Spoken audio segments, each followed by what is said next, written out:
Tapper thing. CNN loathes Mr. Trump, and Tapper is right on board with that. He is deeply enmeshed in the gotcha game, so why bother with him? I'm not getting this at all. I do respect politicians and pundits that mix it up. That is a rapidly shrinking group. But I don't believe in rewarding contrived, deceitful behavior. Both parties should engage the opposition.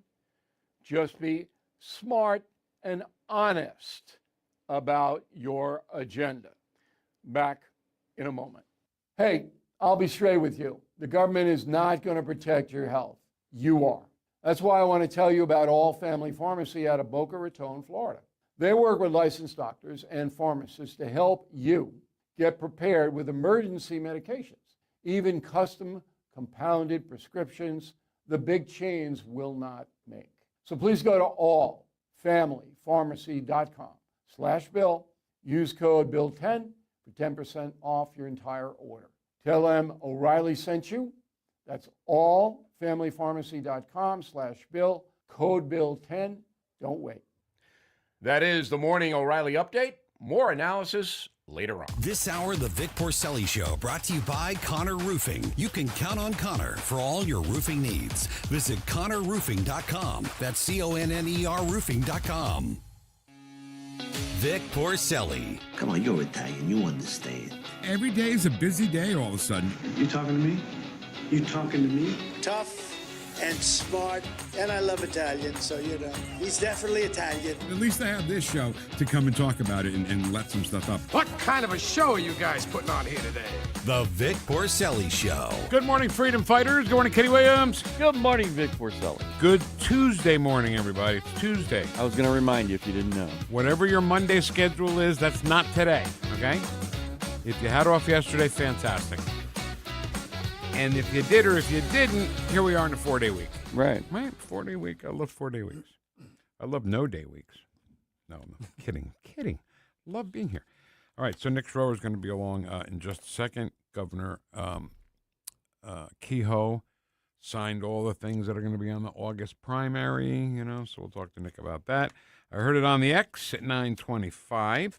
So I think it was Friday, President Trump did a campaign rally for Representative Mike Lawler, and it was in Suffern, New York. New York Giants territory, man. That's New York Giants land. They don't like the Jets up there at all. Right. And so quarterback of the Giants, Jackson Dart, spoke, just introduced the president, and we'll play you what he had to say. It was pretty exciting. Right, Ken? Was it exciting? Oh, yeah. Yeah, very exciting. So another incident of somebody trying to kill the president. Let's call it what it is. Right. Guy's on the lawn. A guy who's had mental illness. He's been on the Secret Service radar for a while, right? Yeah, when we talk about that, we need to address the mental health issues of this country because we're in trouble. Here's the thing, Ken. He had mental issues inspired by people who have mental issues in Congress. They all have mental issues. They do. And the mental issue is called TDS. Right. And if they don't get over it, then they're just going to destroy themselves. That's it. Drew Thomas Allen at 10:41. That's right. It's Tuesday. I'm so stupid. Dr. Randy Tobler, chat box. Ken, who's doing the Pledge of Allegiance for us today? Well, at the time he was in first grade, 6-year-old Cameron, the son of Kristen Sanders. I don't know. This was a few years ago. See, so if you've given these pledges in the past, everybody, you're going to have to get them updated. Yeah. With the kids especially. Especially the kids, yeah. All right. What's his name? Cameron. Cameron, you go right ahead, pal. I pledge allegiance to the flag of the United States of America and to the republic for which it stands, one nation, under God, indivisible, with liberty and justice for all. Liberty. Liberty and justice. So, Ken, I left here Friday, heard that President Trump was not going to be at his son's wedding, and I said, something's up. You don't miss your son's wedding for nothing. Right. Right? So I think if it wasn't for this last-minute negotiation thing that happened, I think the president would have pulled the trigger over the weekend. Yeah, I think so. He didn't, but, we did do a little bombing. defensive attacks, they called it. because they must have shot something at us, right? So we shot back. Right. So I guess at this point, Ken, let's just pull the trigger. Yeah. Yeah, well, I just over the weekend realized we're dealing with the Islamic Republic of Iran. They're not going to negotiate. I mean, I know we want them to, and I know that President Trump's doing all he can to keep lives from being lost. Vic, I don't think we're going to be able to negotiate with these people. They have one goal. I agree. And what's that goal, Ken? The goal is to get rid of Israel completely, like genocidally. And they have other goals, which we're going to play some of later today. Yeah. Right? Yeah. Because they're not, ladies and gentlemen, good people. All right, let's hear from the senator. He's known by many names. We the people are in charge. We are going to save our republic. Nikki Two Shows, Schroer the Thrower. Twitter trolls love to hate him. We love Vic Porcelli so much. He's Nick Schroer, Missouri State Senator. Good morning, State Senator Schroer. How are you? Good morning. I'm glad that Ken called me because I thought it was Monday for a long time. You have that right. That happens when you have Monday I did too, off. Nick. Yeah. So the good news is for you, Nick, and for Kenny and me, it's 4-day work week. Yes, it is. It is. And I get to spend some time finally with my family. We're doing a little bit of traveling next week, so that's going to give us some time to kind of catch up on everything I've been missing out on from January through May when we've been busting our tails out in Jeff City. I know, and I'm going to ask you about that in just a second. Governor Kehoe laying out what's going to be on the primary ballot in August. But last night I was watching some of the Freedom Caucus show on Twitter, and did you see the thing? He looks so handsome, and he's got the beard. Head on right. Well, I'm going to get there. I got one Thunder Stealer in the show's enough. Okay, he's got his Freedom Caucus jacket on, which looks awesome, and a St. Louis Cardinal green baseball cap worn the right way. Oh, okay. So there you go. All right, Nick. So tell me about what Governor Kehoe shot out at us on a Friday, before a 3-day weekend, for God's sakes. And we didn't even cover this on any of the shows because we recorded all of those things. The St. Charles Patriot Radio, Stand and Fight. Tim Jones was gone, out on assignment. I think he was on out in D.C. So we did all 3 of those shows, Freedom Caucus, Unfiltered as well, before this came down. But on the governor's website, he's even got a breakdown. He put 4 amendments on the August ballot. So when you go to vote in August, you're going to have a pretty hefty last page, which is going to include several amendments. The first one, it's reauthorizing a sales and use tax, a 0.1% of a sales and use tax for soil and water conservation for state parks and historic sites. The Amendment 2 was one that was passed, I think it was last year, that would ensure that all charter counties, including Jackson County, there were some issues in Jackson County with their assessor, would allow them to elect a county assessor, and such assessors comply with training requirements established by law. They had a huge issue that Joe Nicola, I know you've had him on the show, a good friend of ours, he was tackling that a couple years ago. Amendment 4 is going to be one of the big ones, and that is the IP reform. Simple statewide majority of voters may approve initiative petitions.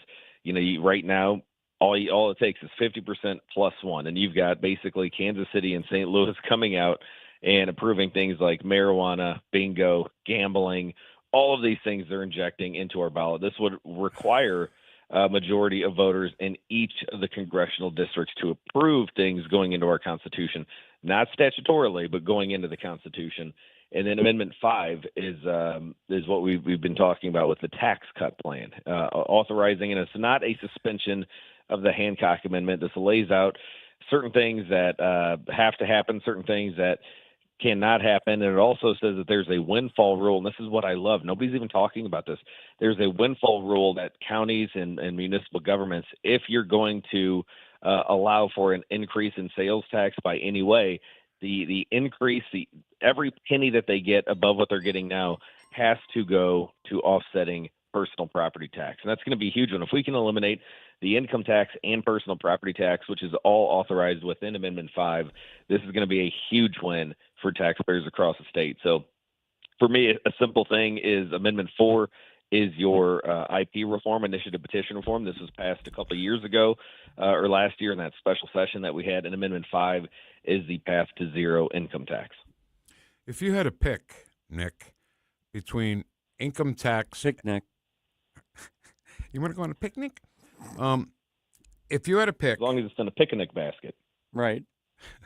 That was the Yogi Berra thing, right? I mean, Yogi Bear thing.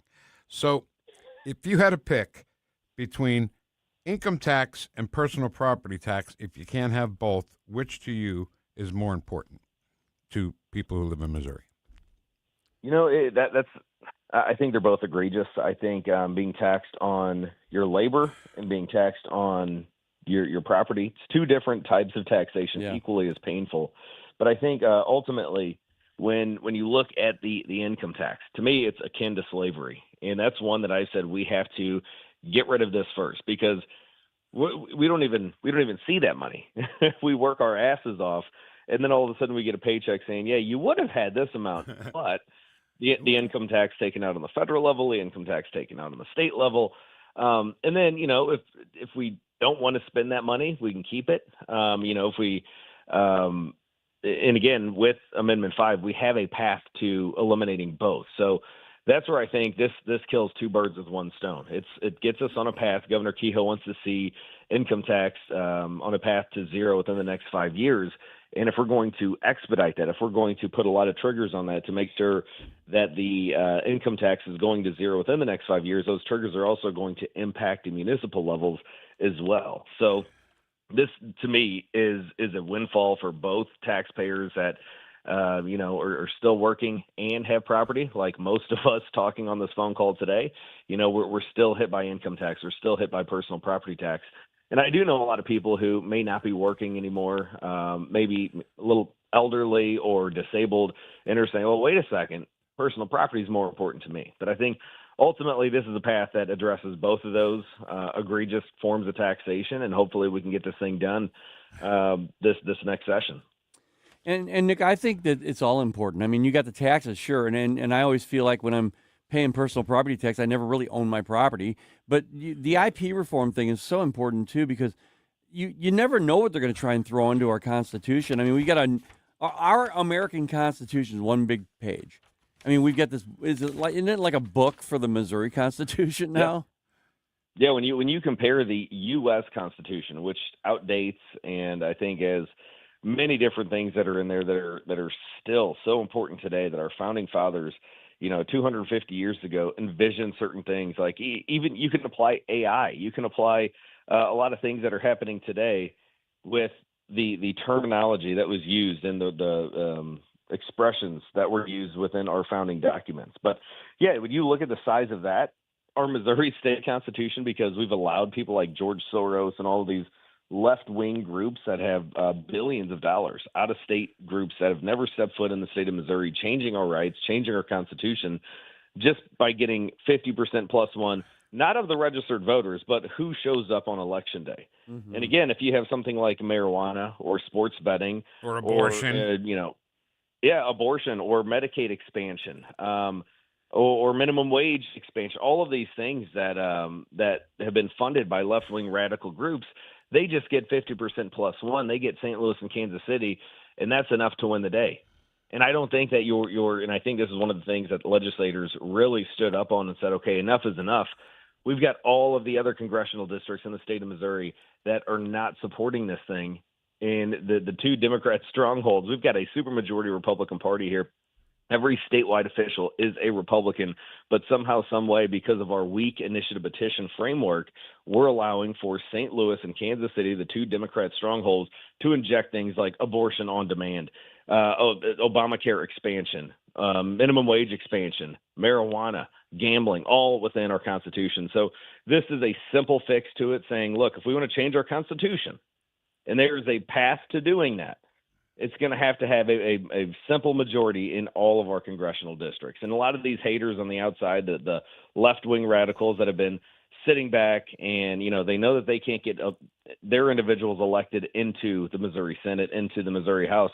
All they have to do is sit back, collaborate with the George Soros-funded groups like they do. And all of this is not fake news. A lot of this has been published by the Kansas City Red Star, The Independent, the Post disgrace. All they have to do is wait, get this on the ballot, like they're trying to do now with a new amendment to restrict the legislature's ability to even modify anything going into the Constitution by way of these horribly Democrat-funded left-wing initiative petitions. So to me, this is a common sense fix. The left-wingers hate everything that I just mentioned about Amendment 4 and Amendment 5, but I'm encouraging everybody to go out there, do your homework, read it. If you have any questions, contact me, contact your legislator, and vote yes this August on Amendment 4 and Amendment 5. All right, we have like a minute left, Nick, but I want to hit two things, so if we can do them real quick.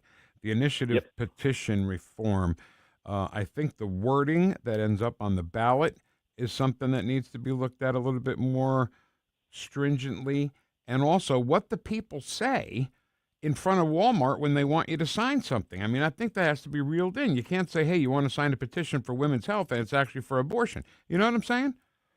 100%, and I'll be really brief. This was a huge issue during Amendment 3 last year because I had people wanting to figure out how they can pull their names off of signing and had to put them in contact with the Secretary of State because they were told this is about women's health care. This is making sure all women across the state of Missouri of any age get health care. And people flat out asked them, is this anything to do with abortion? No, that's a different amendment. They signed it. They were duped in. And that same group that was funding this, that was collecting the signatures, has been sued in other states because of these deceptive practices. All right. And finally, charter counties, right? Why bother? All right. If you've got the head of the county executive, who doesn't follow the St. Louis County Charter, which says you have to dedicate all your time to the county government. And Sam Page, whether he's volunteering his time or not, by the way, it's not the point. No. He has to be, dedicating all his time to the council and to the county, and he doesn't. So why bother? Rules for Dems, but not for everybody else. That's right. Exactly what we're dealing with here. And hopefully the St. Louis County Council can push some muscle on this and make sure that not Sam Page or anybody else coming afterwards is going to be able to skirt the rules like Sam and so many Stanger and so many others have done before them. All right, that is oh, God, I love this. State Senator Nick Schroer, thank you, sir. We'll talk next week. Absolutely. God bless you all. Have a great week. Hey, God bless you, Senator. Stand and fight. It's hard to think while this song is on because I love it so much. The Freedom Caucus Unfiltered. Have you heard any of that? Oh, yeah. Oh, my God. Yeah. It's such a great show. Very informative. Sunday nights on News Talk STL. We're celebrating our 5th anniversary coming up in July as the country celebrates this semi-quincentennial or semi-sesquicentennial. I think I'm switching. Are you? I'm okay. flip-flopping. Because it's easier.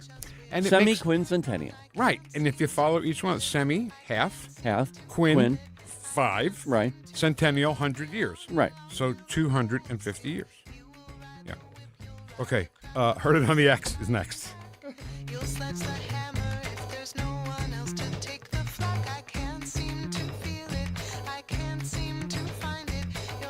Follow us on Rumble at NewstalkSTL.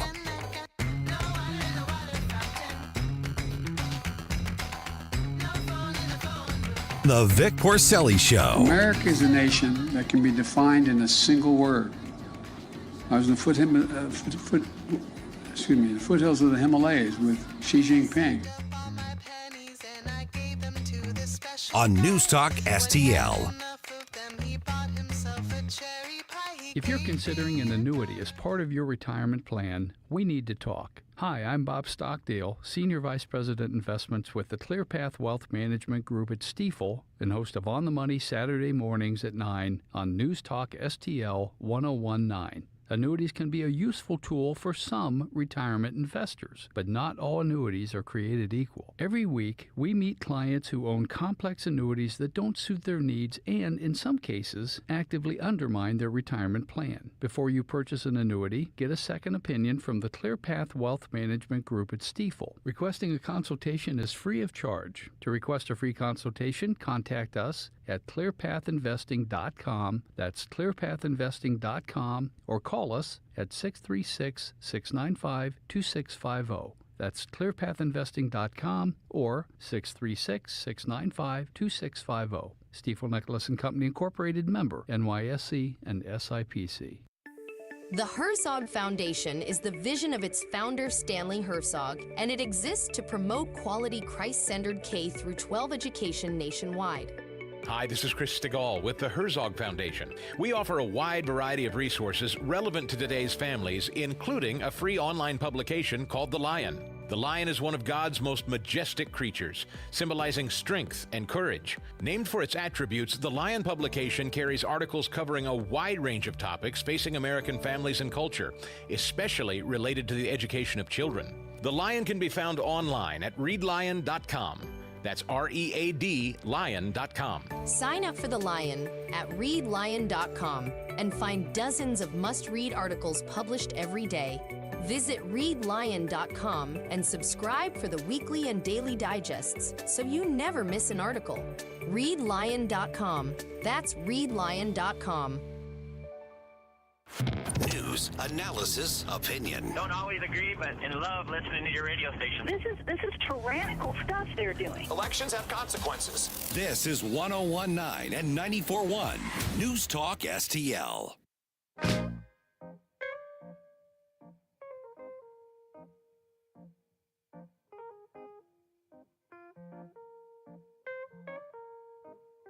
Whoosh.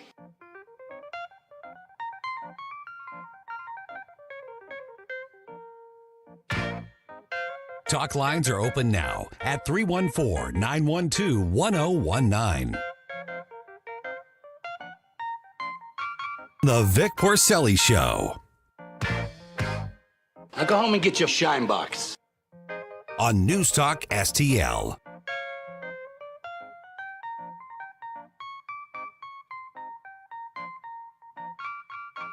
Oh, I'm sorry, Ken. I was grooving on Bloody Well Right. Yeah, Bloody Well Right. So, can I just say something very quickly here? I haven't said this in a while, and I should be saying it all the time. Ken Williams is the show, okay? No, I'm not. Shut up. I know what the show is called, but without Ken, it's not that show. You cannot argue with that. It's the Vic Porcelli Show, and I'm glad to be let's say an equal part of it. But you, Vic, you bring the magic, okay? That sounded like magic to me, what you were doing right there. It's cool. It's cool, baby. The other thing I want to say is, and I didn't respond, and I should have, because Rob Bluey, our friend, was on CNN, and it was great about USAID and all that stuff. And Leanne QPU, quicker picker upper, quicker, right? Responded to Rob Bluey, and she said, "Great response. Thanks for standing up and defending facts. If only you could have thrown a whoosh in there, right, for good measure. Am I right?" And she tagged you and me. I thought that was hysterical. And I have that audio, by the way. Bluey's? Yeah. You want to do it now? Let's not do it now. Let's do it next break. 9:41. Let's save it. 9:41, because we got too much X to do right now, because it's time for I Heard It on the X. Anywhere, y'all. Everywhere, y'all. I heard it on the X. All right. Scouring X. We find some stuff to read to you, let you hear it on the X yourself. And I'm going to start with President Donald John Grover Cleveland Trump. Okay? Do so. Are we the only ones in America, by the way, calling him that? Are we the only ones who, on a daily basis, remind you that he and Grover Cleveland were the only two presidents who didn't have 2 consecutive terms? I believe we are, but I'd have to check with, Grok or AI, something. Well, they can't do it because it's ours. Right. All right, so President Trump, this is from Trust in Trump 47 on X. Breaking. President Trump just walked into the governor's meeting at the White House to a standing ovation. Then he turned to the press and said, "I guess we're going to have to ask you, the press, to leave. That way we can talk very candidly. You can leave now." And the room erupted. Classic Donald Trump, direct, unfiltered, and focused on getting business done. Love him or hate him, he runs the room. Yeah. And every time I see him punch back on the press, Ken, I say to myself, why haven't other Republican presidents done this? Why have other presidents who are Republicans done this? Are they afraid? No, I think it's just when you're a part of the uniparty, the media is a part of the uniparty, so why would you fight your own party? Let's go back before the uniparty. Go back. Go back to George Bush. I'm thinking of George Bush. I'm talking about them. I think the uniparty goes way back. So they're in on it, Ken? Yeah, I believe so. When you see Bush, Clinton's, Barack Obama, all of them standing there having just the most joyous time, like a family reunion, and then President Trump's the outcast. He's like in another place at the same location. You see the difference right there. You see what's really going on, I believe. I just can't do it anymore, Ken. Oh, you can. Can't do it? Oh, yeah. Nope. You can. Okay. This is from War Correspondent, whose actual handle is War Daniel 47. And this is audio to go along with this. Chief Supreme Court Justice John Roberts on stage complaining about the hostility the public feels towards activist judges. Of course people are upset. We elected President Trump, not President Boasberg or any random Biden judge. And you're doing nothing to rein them in, Roberts. You're part of the problem. And the other thing, the notion that we carry forward the views of the people that appointed us is absurd. President George W. Bush appointed me 20 years ago. The idea that I'm carrying out his agenda somehow is absurd. The issues here now, today, nobody would have thought those were going to be a big deal 20 years ago. So George W. Bush appointed him? Yes, and he said that it's absurd to think that they would carry over a president's policies or their alignment. And I have to think about, Ketanji Brown Jackson in all that. You didn't say that right. It's Ketanji Jackson Brown. Right? Isn't that her name? No, it's Ketanji. What do you mean, no? It is Ketanji Brown Jackson. No, it's not. Yeah, it's Ketanji Jackson Brown. No, it's Ketanji Brown Jackson. Sometimes we do things just to do things. I know. But we had to talk about her, though, yes! because nothing but the left in her dissents, in her decisions. Everything she does you're right, is a far left thing that would have been perfectly fit in with Kamala Harris and Joe Biden. I was going to say, no, Sonia Sotomayor and Elena Kagan, but sometimes they actually go the other way. Yeah. But since Ketanji Jackson Brown is in... Well, no. I would say Ketanji Brown Jackson. Oh, okay. Ever since she's been on the Supreme Court, why bother listening? Why bother dissenting? We know how you're going to vote. Exactly right. I'm done. Okay. Next one's from Nick Sorter. Just in. Leftist rioters dig up cinder blocks outside ICE Newark and use them to reinforce their barricade, blocking the facility's exit. How is this being allowed? Trapping ICE agents in their facility is all right? Unreal. Put an end to it. Well, I saw the video. Step back for a second. This guy's digging up their property and taking the blocks that they use for a wall, a cinder block wall. That's destruction of property. Before the whole thing of him putting it in the street. You're absolutely right, Ken. Okay, this one has some audio to it, Kenny. What number? Audio 14. So, and I know this is long, right? Well, it's kind of like I just took a piece out of it. Oh, perfect. Yeah. It's the 20th anniversary. I'm sorry. This is John Stossel. Yeah. The great John Stossel. Right. From ABC News for many years. It's the 20th anniversary of Al Gore's An Inconvenient Truth. None, all in caps, of his scary predictions have come true. Mount Kilimanjaro still has snow, and the Glacier National Park still has glaciers. Here's why we're not doomed. This environmental catastrophe bearing down on us. I keep hearing that we're killing the earth. How dare you? You have stolen my dreams and my childhood. But wait, I've been a consumer reporter for years. I've covered so many scares. Plague, famine, and perpetual war will kill us. We're going to run out of oil. Nuclear power will give us cancer. Killer bees swarm ever closer. Bird flu, flesh-eating bacteria. The list of terrible things that were going to get us is long. None of those scares turned out to be as frightening as the warnings, but I'm told global warming is different. Entire ecosystems are collapsing.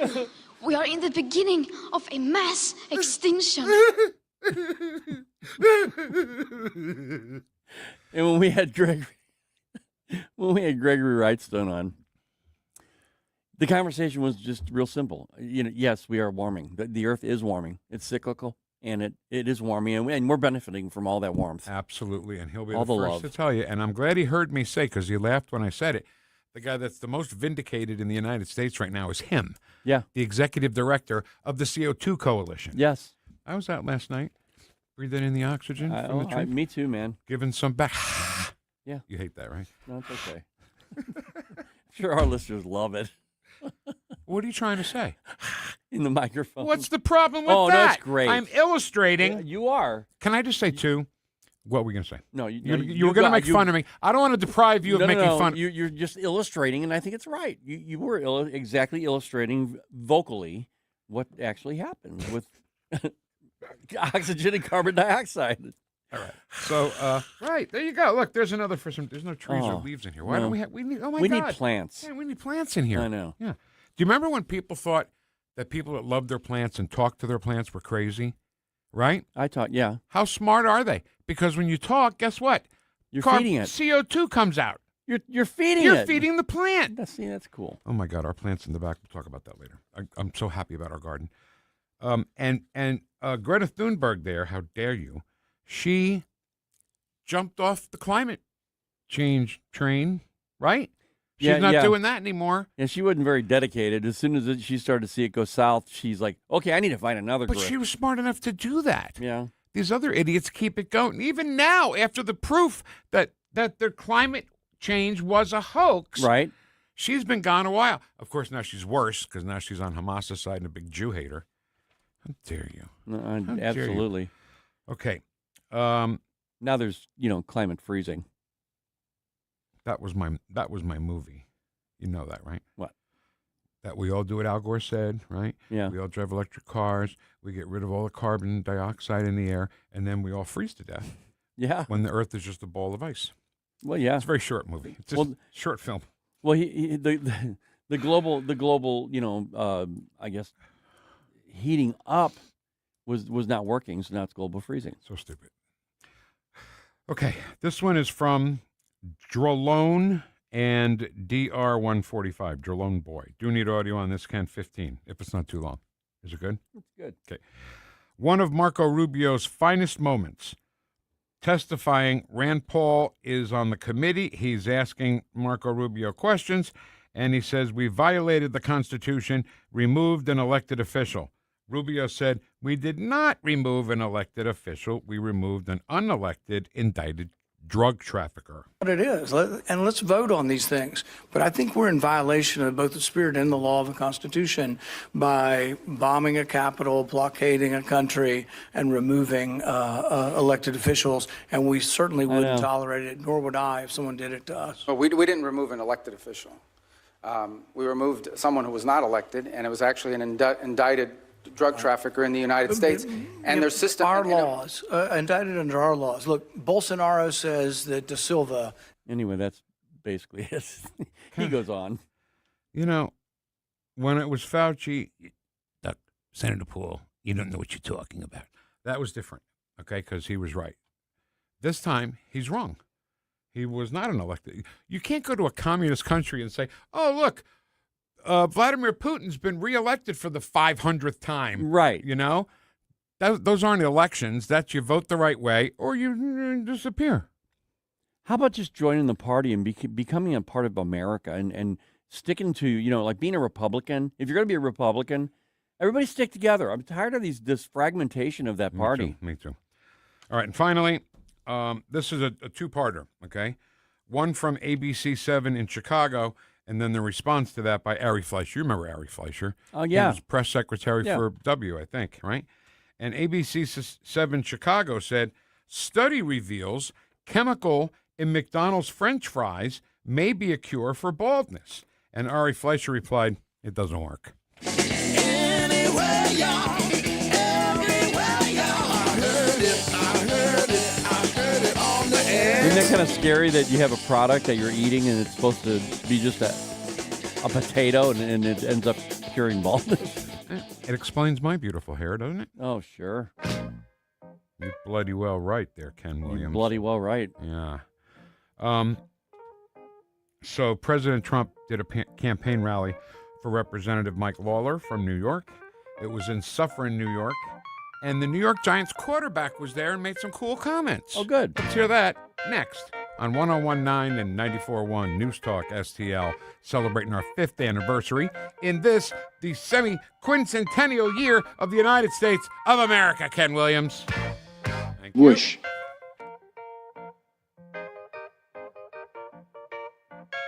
Like and subscribe to us on Rumble. News Talk STL. Vic and Ken.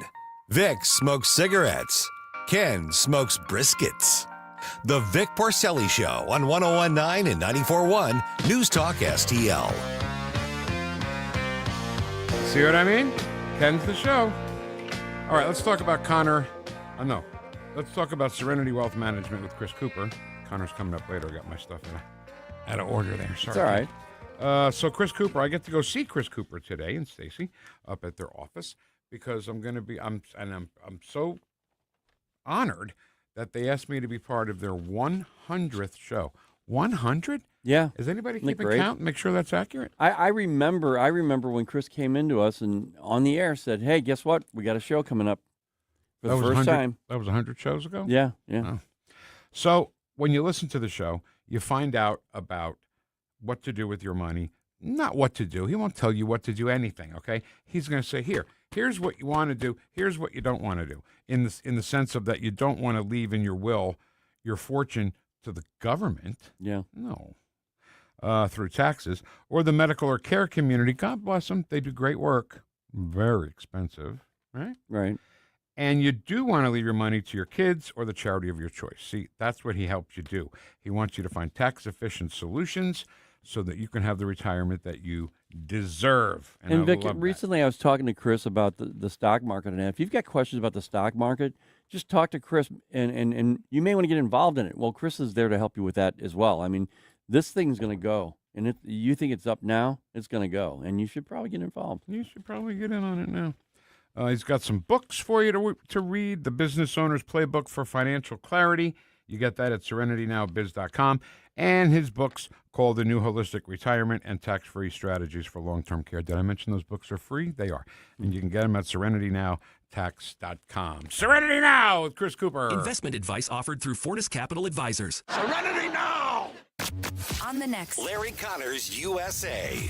The story behind the story, something personal. My early life selling Spud Nuts. Know what that is? Larry Connor's USA. Now, weeknights 6 until 8 on News Talk STL. Hey, it's Susie Moore. If new flooring makes you think hassle, think again, because Michael's Flooring is changing the game. For over 30 years, Michael's has been locally owned and trusted for quality, variety, and amazing service. Whether it's carpet, hardwood, laminate, luxury vinyl, or ceramic tile, their expert team makes installing new floors exciting, not stressful. That's why customers keep coming back. Visit Michael's Flooring at St. Peter's, Starting Prairie, Creve Coeur, or online at igotfloored.com. That's igotfloored.com.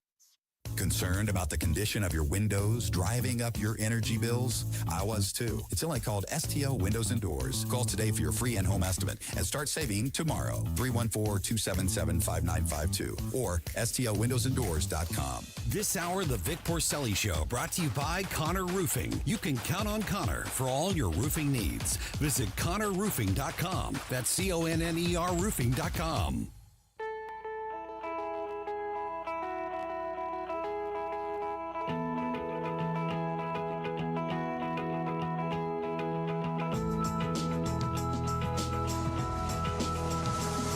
Talk lines are open now at 314-912-1019. The Vic Porcelli Show. How dare you!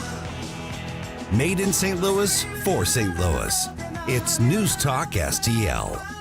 Ken, you don't care about, you hate Facebook, right? You're never on Facebook. You just don't care. I'll go there. I tolerate Facebook. I just don't. I don't like to engage on it because there's just so many experts that I just don't want to waste my time on it.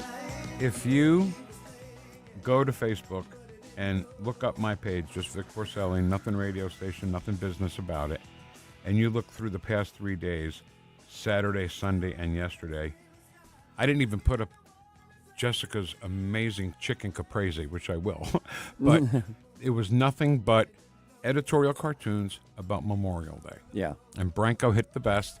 They had soldiers that were alive. That's Veterans Day. And then he showed a gravestone. Yeah. That's Memorial Day. Right. I love that you want to tell any veteran, thank you for serving, of course. Yeah. But not on Memorial Day. I hate to sound so callous about it. Yeah, maybe we can play our Secretary of War, our President, and our Vice President's intro to speech, the speech this weekend. Yeah.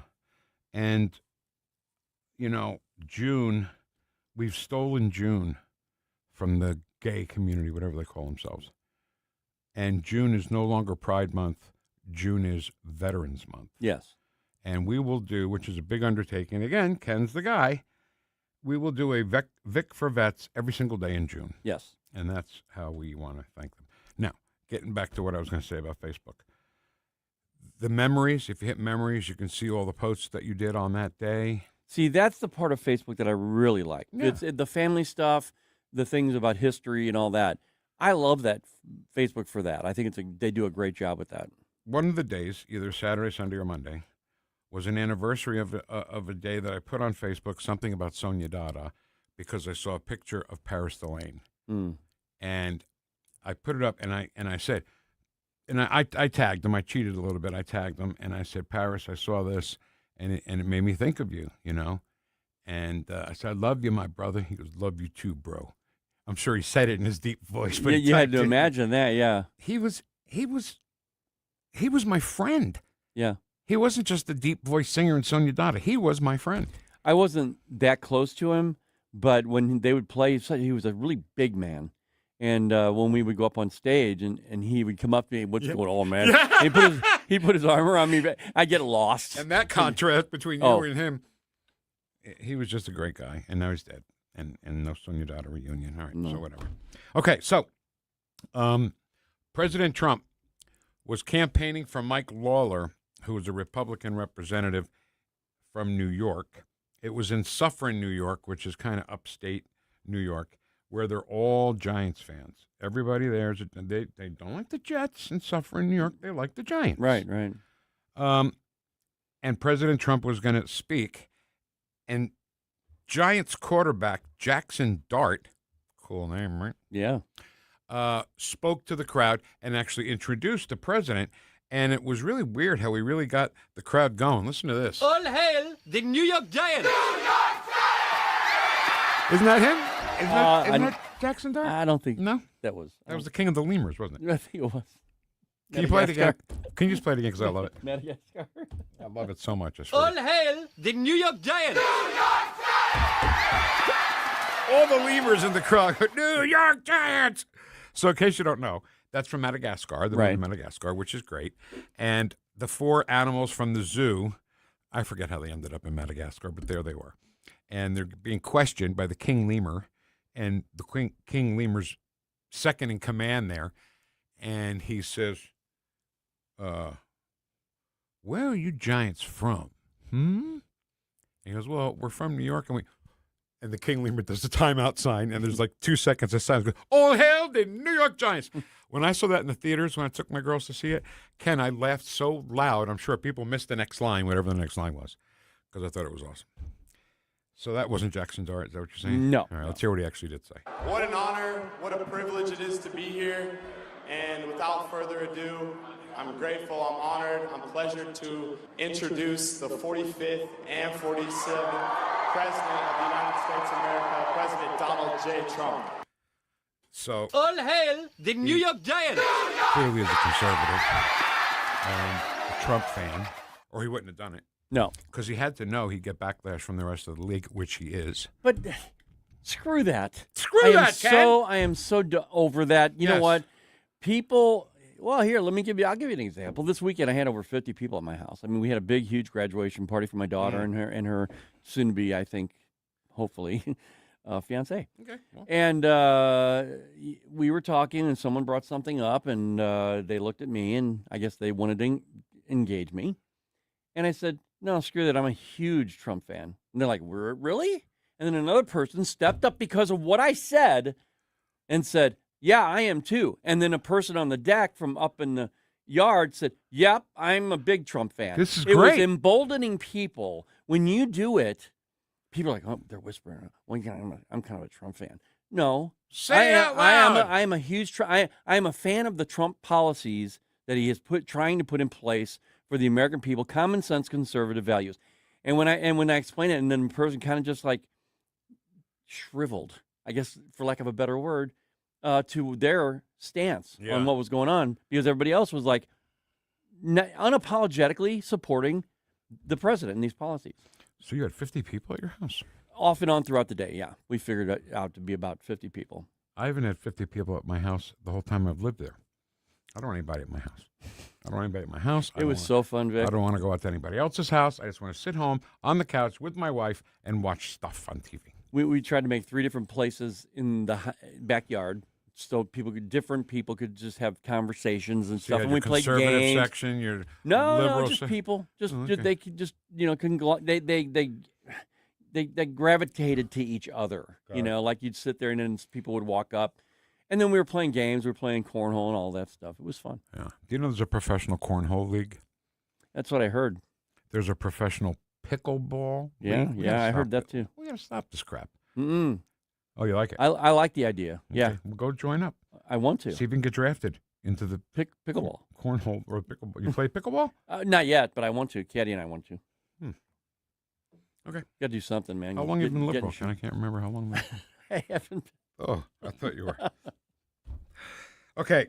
So that's that. Let's talk about something else. I just thought it was cool that he introduced him that way, unapologetically. And if he's getting trouble, if he gets trouble from these people, that's just so weak and so shallow. It really is.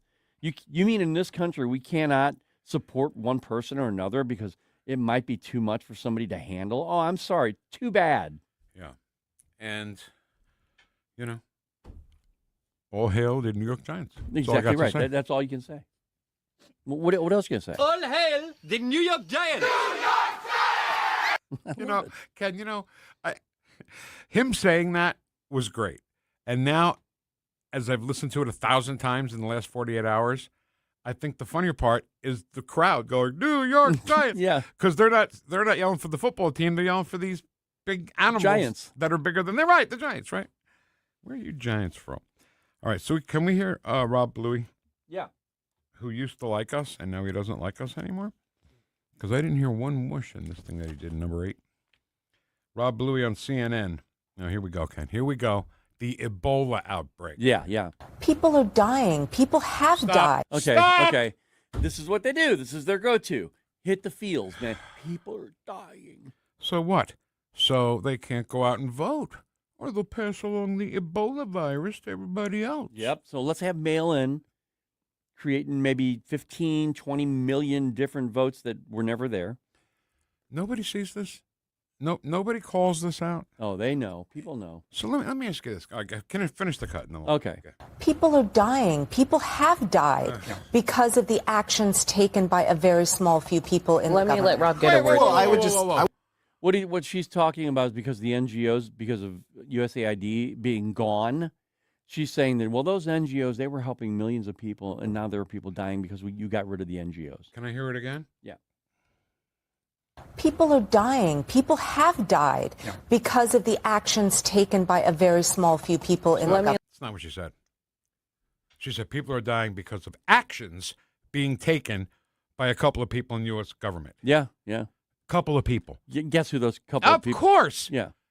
So she may have talked about NGOs and all that crap. Not in that sentence. Well, she Rob, was strictly blaming it on President Trump. Oh, yeah, single-handedly. And Rob defends it. Of course he was. Good. Let Rob get a word. Well, I would just point out, I think this is the 17th Ebola outbreak since 1976. Are we going to go back and blame Jimmy Carter and every president since then? I think the worst one actually happened under President Barack Obama in 2014. I'm talking about the Ebola outbreak. We're not talking about the outbreak existing. We're talking about the capacity to fight it and whether or not we have funded. And from my understanding, Audie, there's no... Stop!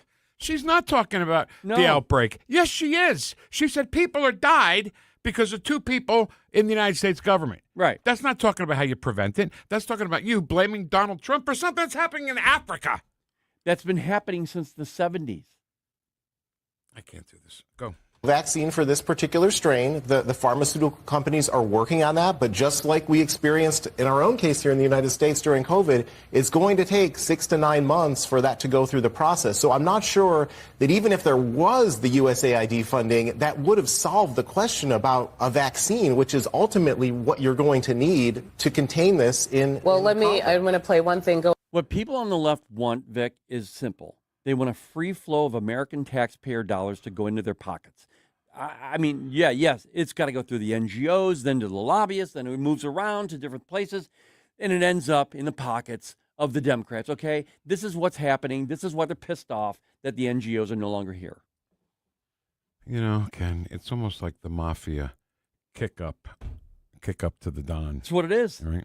It's what it is, only just a little different way, a little bit different path. But I'll tell you what, there's a lot more money involved than that. There are close to trillions of dollars that were involved in this. And these NGOs have been around for decades, and they've been getting away with it until President Donald J. Trump got in office. We let them say that USAID was only helping poor people in the United States.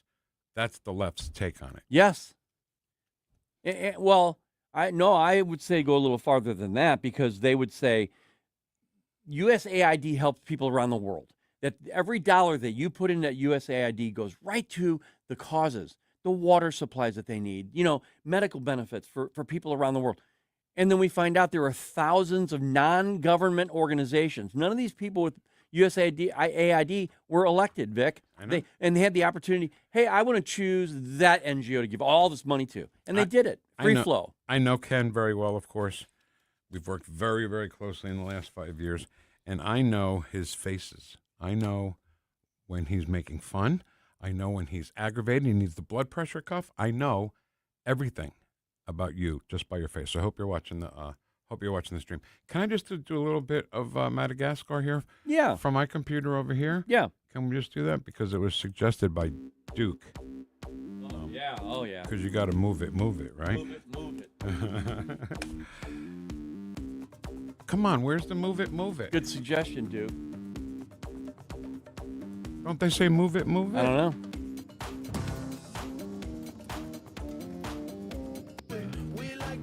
There it is.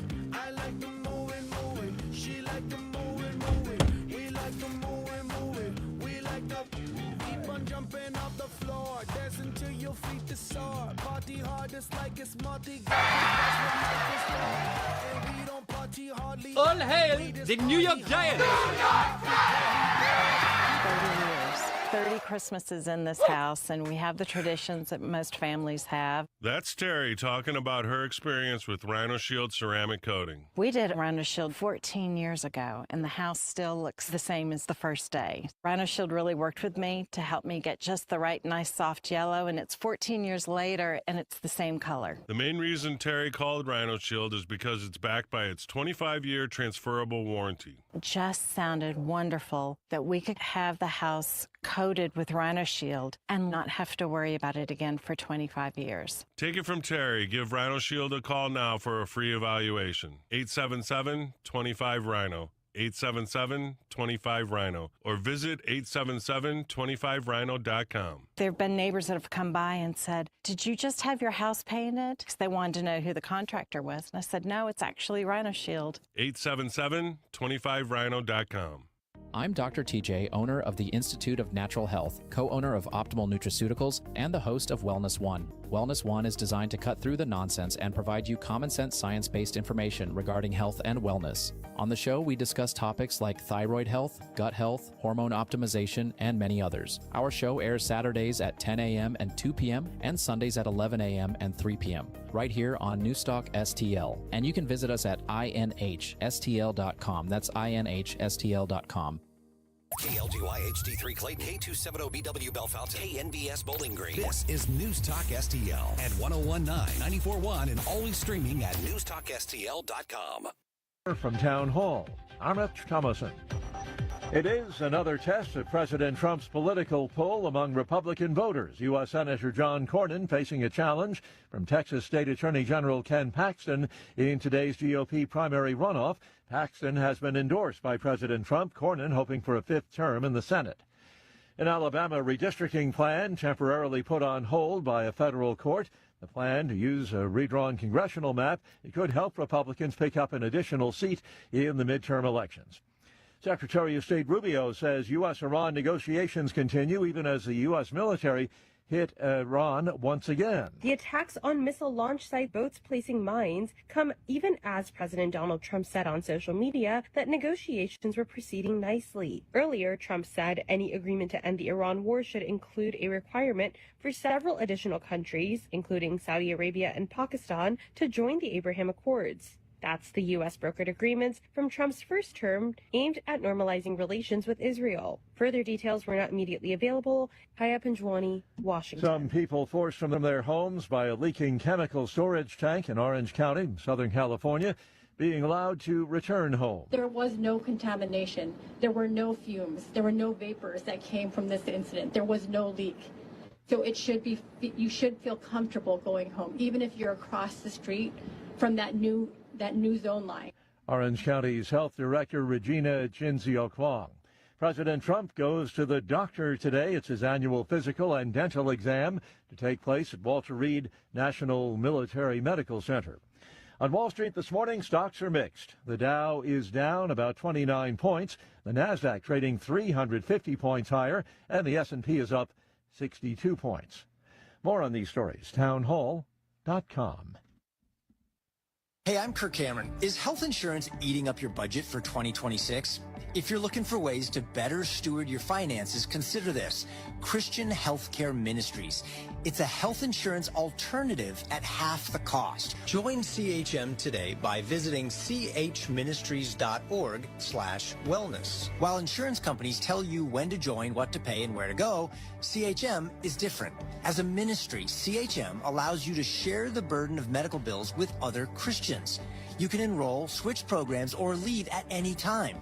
Christian Healthcare Ministries. It's a world of difference. CHM has 4 flexible programs. You can pick any certified doctor, surgeon, or hospital that you want for eligible care. So make the switch.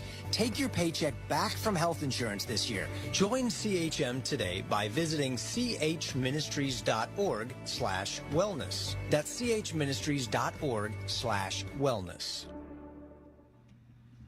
This hour of News Talk STL is brought to you by Stifel, serving investors for over 130 years. Contact your Stifel financial advisor at stifel.com. That's STIFEL.com. From the Michaels Flooring Outlet Weather Center. I'm meteorologist Chance Scotch with your first alert forecast. We're going to be tracking temperatures back towards the lower 80s. This afternoon, eventually going to be looking at some scattered chances of some showers and storms. Some moderate downpours, a little bit of lightning going to be possible. Then into the evening and overnight hours, we dry back out by Wednesday about midday to the afternoon hours. Once again, some scattered chances of some showers and storms looking to clear out. Then we're looking drier as we approach the upcoming weekend. Temperatures continue to last back towards the mid to lower 80s. From the First Alert 4 Weather Center, I'm meteorologist Chance Scotch. Vic Porcelli. Come on, you're Italian. You understand. Every day is a busy day all of a sudden. You talking to me? You talking to me? Tough and smart, and I love Italian, so, he's definitely Italian. At least I have this show to come and talk about it and let some stuff up. What kind of a show are you guys putting on here today? The Vic Porcelli Show. All right, hour number 2 of our 3-hour tour. Still coming up, we will talk to Drew Thomas Allen, our conservative on the wacky left coast. who could have, Ken, it's crazy talk, could have a Republican governor by the time this is all over. Yeah, yeah. And L.A. could get a Republican mayor. Which is crazy. Yeah, yeah. So we'll talk to, actually, Drew, about that. Dr. Randy Tobler at 11:05, chat box right now. Let's talk to our great friend, founder and president and CEO of Invest USA, the great Michael Letts. Michael, thanks for being with us. How are you? I'm doing great. It's always a privilege to be with you. We thank you for the opportunity. You bet, man. You bet. I want to point out just a couple of things here very quickly. Invest USA raises money to provide bulletproof vests for police officers and first responders. The IRS agent that was shot at the Correspondents' Dinner was wearing a vest given to him by Invest USA and Michael Letts. You mean the Secret Service agent? What did I say? You said IRS agent. I'm sorry. Secret Service. Well, I think there's a lot of people that want to shoot the IRS. This is not one of those circumstances. I'm surprised they didn't say Social Security. And whenever I think of Secret Service, I say Social Security in my head. I don't know why. All right, so let's talk about this guy who shot about 30 rounds, from what I hear, at the White House. His name was Nasir Best. Doesn't look like the good kid that the left, I'm sure, is going to say that he was. Well, you're exactly right. I mean, here's the situation that really is troubling, is when you take a look once again at his criminal record and his mental capacities. I mean, I'm beginning to wonder now whether this just personifies the left, is they've got all the mental cases. And when they inflame the situation and try to characterize that we have to regain power at whatever the cost, we have to eliminate what's currently going on in the administration, of course, the point person being the president himself. We have to get away from these conservative principle values and get back to the craziness once again. They take it literally, and they do what they can, even though at this stage still they don't have much of a chance of getting that accomplished, although I have expressed in the past and continue to express my concern about whether we are providing the kind of protection that we need to from a Secret Service standpoint. But we'll continue to take it one day at a time along with those measures. And, Michael, we're going to try and get a guest on tomorrow. She's a psychiatrist, American psychiatrist, as a matter of fact. And she's actually proposing criteria for an APA review. That's more that like their governing body review. That could extreme political obsession become a mental health diagnosis? In other words, TDS, make it a diagnosable thing. The mental health in this country, Michael, needs to be addressed. We're having severe problems with our mental health issues in this country. Yeah, there's no question about that. I mean, it's and we standardize it. And here's what's so disgusting with the left is it's acceptable. Now, if you were to take this same viewpoint and take it out on left candidates, left ideology, then you'd be horrible. But as long as it's being done on conservative values, and here's what's so ironic. We have given the left, okay, just remember they had 4 years and then 8 before that under Obama that fully demonstrate to this country how magnificent their proposals are and how they will save the world. And it doesn't work. It destroyed what we have. So they've had their chance. And now when we want to do something differently, which quite frankly is working, yes, there are some bumps, and we all admit that. Everything doesn't work exactly the way we want it to. But overall in all, crime is down. Economy is moving forward. There's a lot of positive things that are occurring in this country right now. But they don't want to give us the credit for that. They want us to somehow to forget or to rewrite history of what they've done in the past. And then when they don't get their way, they throw a little fit and decide they want to eliminate people. And they certainly don't want to be called crazy for it. But the fact of the matter is they are. You know, on X, I saw a thing, a meme, and the person that posted it was a conservative, one of us, one of the good guys. And he says, this is how the left thinks that shooting happened. And it's the president on the phone with the guy who shot that says, hey, do you mind coming and staging an assassination attempt? You'll probably get killed, yo. Okay. Sure, no problem. I just can't take it anymore, Michael. I can't take the staging. What was staged? The guy, Compatore, was killed in Butler. Yeah. Fireman. Exactly. And so what was staged? None of it. I mean, to think that they can convince somebody I'm talking about even with the Secret Service, with the Washington Correspondents' Center. To run that risk, I mean, he used a long-range rifle. Yes, he was not taken out. He was not injured, but he had no guarantee of that. They were supposed to have been returning fire, and had they had enough training and made sure that they could be accurate with their hits, would be a different story than what it turned out to be anyway. Yeah. But that having been said, the case, best case scenario for him, he's still facing a long prison sentence. Now, why would you just stage that? It just doesn't make any commonality, any sense. They know it, but they think America's stupid. And that's the other thing that irritates me about the leftist liberals. They've been trying to preach it long enough that we don't have any common sense anymore, that Americans are stupid. Well, if they feel that way about us, find another country to live in, because that's not how we are here. So the Butler assassination attempt, Mike, we're talking to Michael Letts from Invest USA. Not only was it not staged, it was probably a conspiracy to kill the campaigning president. And Ken found some unbelievable information. Ken, let that out, baby. Well, Michael, during Butler, okay, you had these two men that were supposed to be protecting the president. They were on the roof. And they were, for 7 minutes and 21 seconds, and I have the picture up on our stream to show, that they were looking in the direction of the shooter. Okay, they were looking there for 7 minutes and 21 seconds. Now, 42 seconds prior to the shot being taken on President Trump, 42 seconds they were aiming. The guy with the binoculars was looking right at him. They were down on their knees. The guy with the rifle, the law enforcement officer with the rifle, was aiming at him. 42 seconds left.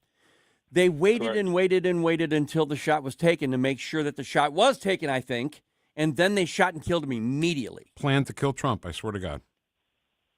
No, you're exactly right. I mean, in fact, one of the things that we add into that is communications. Of course, these are secure communications, so you would not have access to them. Communications were that we have a shooter on the roof, gun on the roof, permission to fire.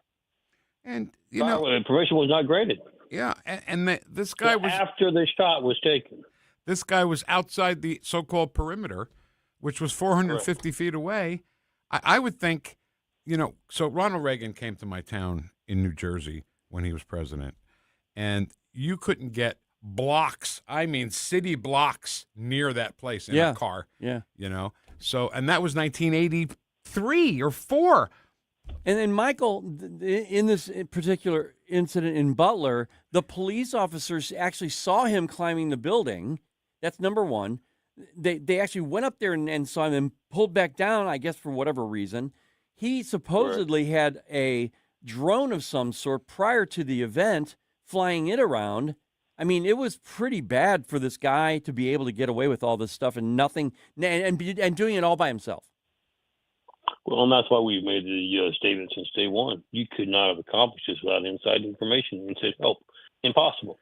Just to show you how bad it was and what you're referring to, in my day, when the issue of gun was hollered into the communication system, you fired. I mean, we weren't concerned about what the repercussions were going to be afterwards. Exactly. The gun in the area, you have a security detail to protect.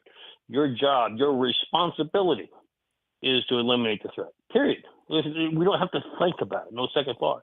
What does that tell you about the mindset we have now when, I think there might be a gun over there? Well, why don't you go take a look at it? Well, maybe we better call somebody and ask. Yes. Yes, what should we do? What mindset has that now set with the Secret Service? Right. The illustrations that Ken put up there, right? The one that's 42 seconds before President Trump was shot. These law enforcement guys, I'm assuming Secret Service guys, are looking down the scope of a rifle. It's not like they just got their hand on top of their head like Hiawatha looking for a shooter. So they were looking down the scope of a rifle at a guy. They were at looking into the scope of a rifle. Yeah, they weren't like waving it around going, well, we don't see anybody. Right. They had it aimed at something, and they shot it. I can't. And the question becomes, and this is what they don't like me saying on the air, but we're going to say it anyway. So when did we change policy, folks, that when there is a shooter in sight that we don't automatically take action to proceed? Yep. And to limit the threat? I'm not. Here's what I keep asking, and boy, do they ever get upset with me every time I ask. Why did we ask permission to engage? Why did we not say gun, shooter, bam? Well, somebody go find out whether I hit it or not. They probably were following orders. Don't shoot till he shoots at the president. I'm sorry to sound so conspiratorial. You hit the nail on the head. Somebody has changed the policy.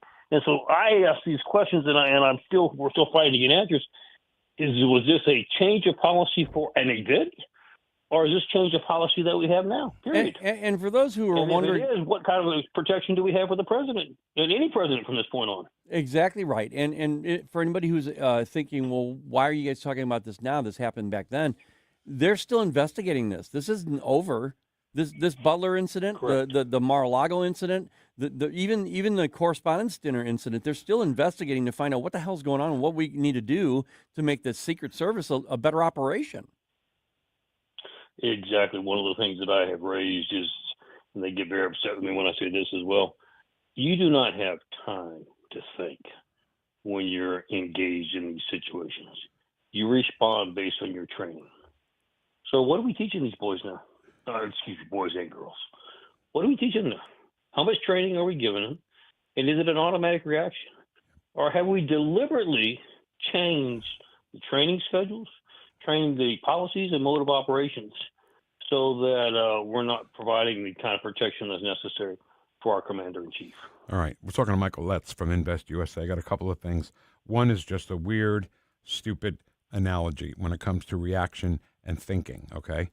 When I played baseball growing up, from the time I was 6, I was an infielder. I couldn't play the outfield because you had to think. When you're in the infield, you just react. The ball comes at you like that. You just react. You don't have to think. Catch it, and then you got to think about where you throw it. Yeah. But as far as getting that ball, there's no thinking. It's just reaction. So I just wanted to say that's probably the same thing.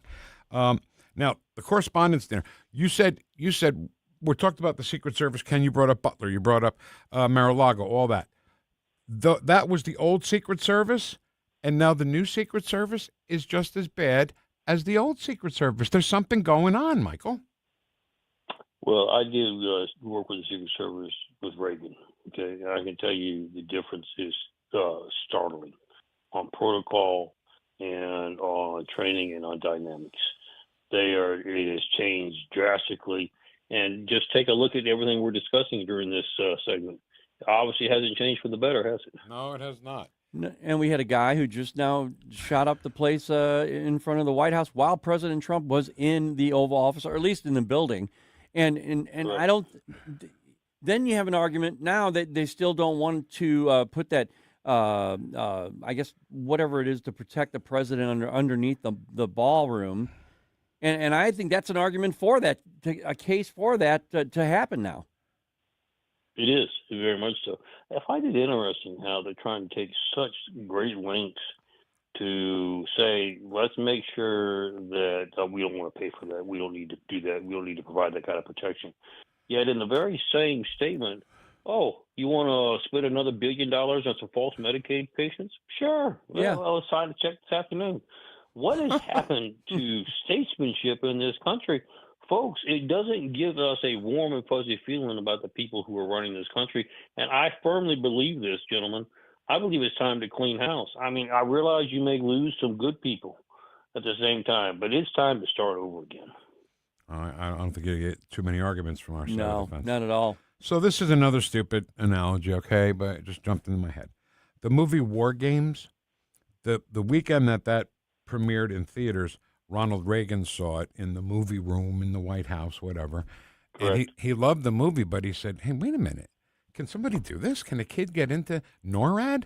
And they changed policy and changed how they do things to keep hackers out of NORAD, right? Movie. Yeah. There's a movie called You're right. In the Line of Fire, where John Malkovich makes a gun out of wood. And it fires as strongly as a regular gun, and he got it through, and he almost killed the president. Have we learned anything from that? I guess not. No. Of course And not. Why would they? here's the key, is if you and I can be talking about this on the air, are there not supposedly some people that are supposed to be smarter than you and I that should be analyzing this on a consistent basis and making changes accordingly to make sure that we have the national security, personal security, whatever it may be? Are we actually moving backwards, folks? I thought we were supposed to be getting better as time progressed. not moving the other direction. And we need to, because we've got a big event coming up with the MMA at the White House. I mean, that's going to be a gigantic thing. Yeah. And I just can't even imagine the logistics of the Secret Service being involved there, because President Trump, he's not going to be hiding behind a bunch of stuff. I mean, he might have glass in front of him, but that's about it. Well, that's why, and of course, you're going to hear it about it again. I'm sure they're going to call your station mad as the devil, but that's why it's time that we engage special forces on an active role, not just on a case-by-case role, until we can get this stuff sorted out. We have too great of an asset to risk any type of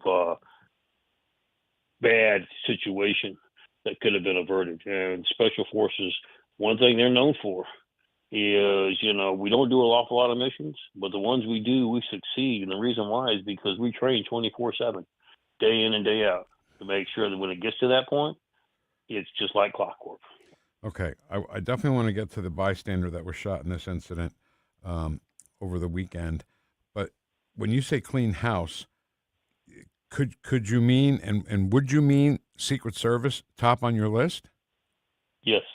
There you go. I mean, the Correspondence Dinner, Ken laughs when I say it, but that one Secret Service engine hanging, yeah, I'm Secret Service, I'm cool. And then the guy runs right by him, and he looks like, oh, God, oh, you gave me a fright.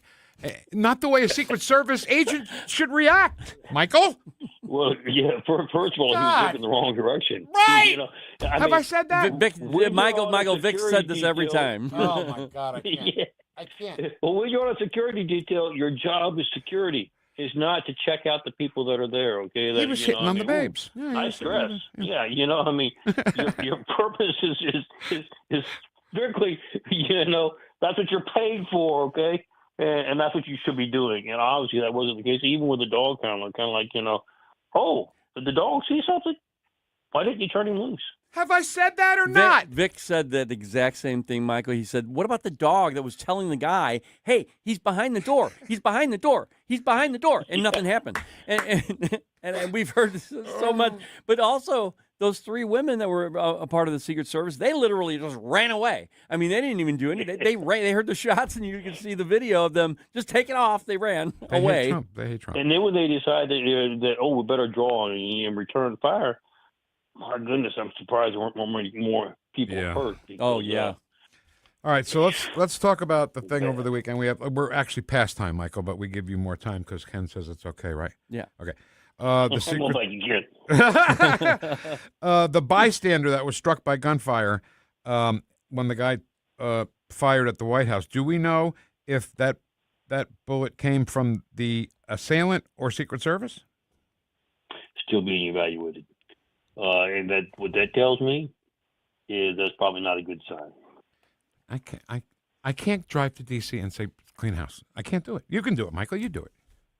Yeah, I'm doing it all the time. I'm gonna probably have to come hang out in your old studio, get me a little cot there because they're gonna run me out of town. You come here, you are in. Yeah, absolutely. Yeah. All right, Michael. The other reason they're still running me out of town is I'm demanding that we hold people accountable. We'll talk about that another time. You bet. Chance, but it is coming. It's the last thing I do. It is coming. All right. And you can donate to Michael and Invest USA at investusa.org, right, Michael? That's exactly right. Thank you so much. God bless. Thank God you, bless Michael. America. Michael Letts, God bless Michael. Founder, president, and CEO of Invest USA. And have they gotten your nephew one yet? I think they have. Yeah. So, people hear at Michael Letts and he talks about all the stuff he's done. He got the vest for the guy at the Correspondence Dinner that got shot. The guy who got shot. And he's working on getting Ken's nephew, who was a cop in the worst neighborhood in St. Louis, in the middle of the night, and loves it for some reason. Oh, yeah. God bless him. Yeah, go to investusa.org and donate. And if you know someone, if you have a first responder in mind, suggest getting a vest for them as well. We didn't get a chance to talk about some things, Ken. One being, you brought up the MMA fight July 4th on the White House. What about Flag Day, which also happens to be the president's birthday? Yeah, you're right. You don't think somebody's planning right now to assassinate him? Right. I'm telling you it is. They're talking to the Secret Service and how they can do that. Did I say that out loud? Yeah, a little out loud. Yeah. All right. Hey, the big wrestling match is coming up June 2nd. It's creeping up on us for St. Charles County Executive at Lindenwood University at the J. Scheidegger Center for the Arts. And you got your biggies. You got your Jason Law, got your Bill Eichel, got your incumbent Steve Ellman. Tailgate party with Chris and Tim, 4 to 6. Doors open at 5:45. Program starts at 6:30. Wrestling at 7. Brought to you by Mid-River News Magazine, the Lewis and Clark Pachyderms Club. Do you think people really think they're going to wrestle because I say that? It's a debate. No, it's a debate. They know. All right. Go to NewstalkSTL.com for more info. Stream The Vic Porcelli Show at NewstalkSTL. The Vic Porcelli Show. Board will take a 60-minute recess for lunch. Your Honor, I respectfully request a full day's continuance to go over all this stuff. Now, look here. I don't like that kind of talk. Now, just stop it. It upsets me. On Newstalk STL. I love it. Absolutely love it. Love Dave Edmonds, too. Still no word on whether he's dead or alive yet. He had some kind of stroke or something. Just great. Ken, growing up in New Jersey, there were so many places to eat that were open 24 hours a day. If we went out to a club and before we went home, we wanted to grab some, Taylor ham and egg omelet or something like that, we would go. So guess what? We got one now right here in St. Louis. Awesome. Open 24 hours a day, 7 days a week. It's Gingham's Home-Style Restaurant. Breakfast, lunch, and dinner served 24 hours a day. That's another thing I like, is that they'll make anything on the menu at any time of day. They're not going to say, oh, sorry, we don't serve breakfast. No, they serve breakfast all day. They serve dinner all day. You want to go in 7 in the morning and have some meatloaf? Go ahead. Well, you get a lot of second and third shifters out there and I remember them well when I was doing overnights on the River radio station, and they need that, man. They need that access. And those are the real troopers, right? The ones that are waitresses from midnight to 8 or whatever. Oh, yeah. Right? They've been in business for 35 years, featuring daily specials, a great loyalty rewards program, menu items like fried chicken, whole bone-in catfish, country fried steak, and pot roast. Items they are known for include their house salad, pancakes made from scratch, plus great pies and desserts. And again, eggs in the middle of the night if you want them. Get that right. Yeah. Go head up to Gingham's, Highway 94, just south of Highway 70, Gingham's Home-Style Restaurant. Tim Jones here to introduce you to your new favorite roofing company, Corel Roofing. There were 4 major storms last year. Did your roof take a hit? Do you even know? Most homeowner insurance policies require claims to be filed within 1 year, so time's running out for a closer look. At Corel Roofing Company, you get a local roofing specialist who will advocate for you every step of the way. Give yourself peace of mind. Schedule your roof inspection today with Corel Roofing at CorelRoofingCo.com. That's CorelRoofingCo.com. 1949, the last time a Republican held the top post in St. Louis City. A gallon of milk was 84 cents, and streetcars ran down Grand Avenue. Unfortunately, St. Louis City streets are no longer the epicenter of family and business life. In the 80 years of Democrat control, our city has been on a steady decline. Hello, Kirk Ilsinger, chairman of the Republican Party for the city of St. Louis, and we believe it is our duty to provide a different path forward. I invite you to our meetings the first Thursday of every month. Learn more at stl-gop.com. Paid for by St. Louis City Republican PAC. Curtis Farber, Treasurer. If you have a phone, you have a radio. Yes, I listen on my phone. Download the all-new Newstalk STL app. Love the all-new Newstalk STL app. It is awesome. And listen anytime. Love the Newstalk STL app. Anywhere.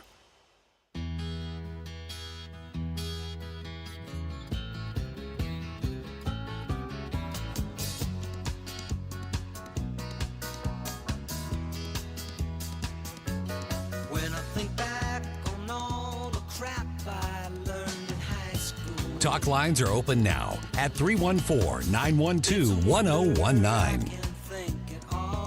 You're listening to The Vic Porcelli Show. Keep your friends close, but your enemies closer. Made in St. Louis for St. Louis. It's Newstalk STL. On the wall. Oh, sorry. 1019 94.1 Newstalk STL. Ken, we are quickly coming up to our 5th anniversary here. When everybody, all the experts, the experts? Oh, that station will never last. Yeah. No, it'll never last. July 19th. That was the very day we went on. Yeah. So it's our 5th anniversary. The country's semi-quincentennial. And I think it's cool. I love the word now. I love it more than mine. Semi-quincentennial because I can break it down easier. Semi-quin, so that's half of 5. Right. 100. Well, half of 5. No, it's half of 5. Semi-quincentennial means 100 years in Latin or something. So half of that. No, it's not right. No, I would just say semi-quincentennial. That means 250 years. I feel like, well, yeah, semi-quin to 250 of the 100. No, it's not right either. Okay, so you were so bad at math. So bad. You don't have to rub it in, okay? You don't have to pile on. But you give it a shot. You try. I do, and then I give up very quickly.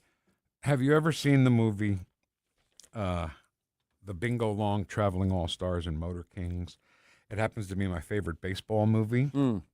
Billy D. Williams, James Earl Jones, Richard Pryor, and it's about the Negro Leagues, who the owners of the Negro Leagues were just as bad to the black players as any other team was, white or black. So they made their own barnstorming team called the Bingo Long Traveling All-Stars and Motor Kings, and Richard Pryor was one of those players, right? But he wanted to pose. He didn't want to be black. He wanted to pose as a Cuban so he could play in the major leagues. Right. Carlos Navarro. I'm Carlos Navarro. And he's trying to figure out his batting average. And he goes, okay, so I have to divide the times I was at bat by the time I got a hit. And then any times I swing it. No, that's not right. That would give me a batting average of 2. That's not right. It's a funny scene, and it's a great movie. I'm sorry. That's my favorite baseball movie. Yeah. Sorry. You know what I want to hear, Ken? What? Number 2. Dadgummit. Yeah. Can you guess who it is? It's Representative Tim Burchett. He angrily stomped out of a committee hearing saying a backroom deal was cut to let Democrats control what they do. He's getting as frustrated as the American people are. Play it, Dadgummit. Hey, everybody. Tim Burchett just left the committee. Had some amendments that were cutting regulation, things that we should as Republicans do because of backroom deals they cut. They won't allow any amendments on the bill because the Democrats one Democrat didn't agree to it. So here we are in the majority, and we're not allowed to do that. And I'll guarantee you when the Democrats are in the majority, which they very much could be because of this kind of garbage. If we're going to be in the majority, you all have extended us an incredible gift, and we're going to blow it because we're not acting like we're in the majority. We got opportunity. It's not sexy. Deals with bridges and things. Anyway, the amendment did, and we allow the Democrats to tell us what to do.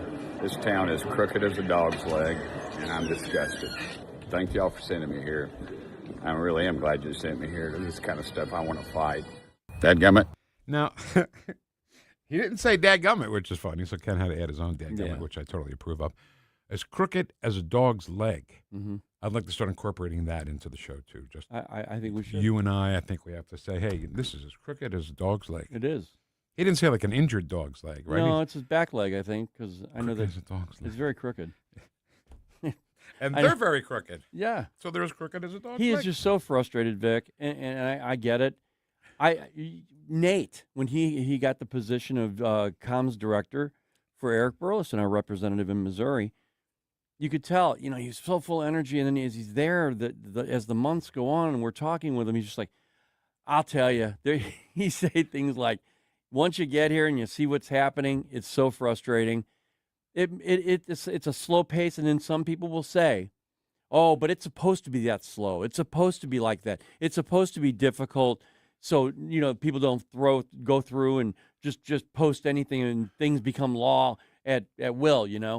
But it's not true. I don't think they're like roadblocking. You've got John Thune who's roadblocking things. He's saying the Save America Act, which is an 80-20, if not a 90-10 issue in this country. Everybody wants the Save America Act. But yet John Thune said, we don't have time. Do we know what he doesn't like about it? I think it goes deeper than we even can know. I really do. I think it has to do with that whole uniparty crap. I'm just telling you, I think it has to do with this whole, they protect each other. If you're, when you're in that position, I think, being a Republican and Democrat, it doesn't matter. You're protecting your ass by helping the other side. Because you know what? I'll go along to get along, and then I'll be okay. You know, maybe this stuff won't help the American people, but at least I've got my job. Dadgummit. Yeah. Dadgummit. So I know I'm not a political expert, okay? I don't know much about the process, but isn't there a way to take that Save America Act and just pull out the voter ID part of it and make that a bill on its own? Oh, I'm sure. Because that's really true. Because the Democrats will argue with you that it's not a 90-10 issue, not the voting ID, the whole Save America Act, right? It's Jim Crow 2.0. It's not good.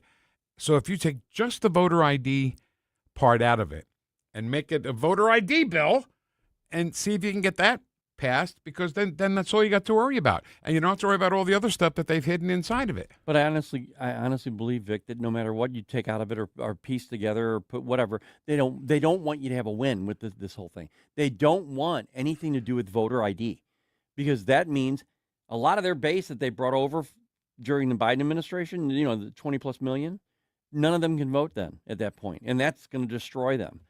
I think that, and Nate actually said this, they need to make these bills as standalones instead of putting all this crap in around them. That's what I just said. No, I know. Yeah. But that's why you reminded me of what and you let's said. start with that one.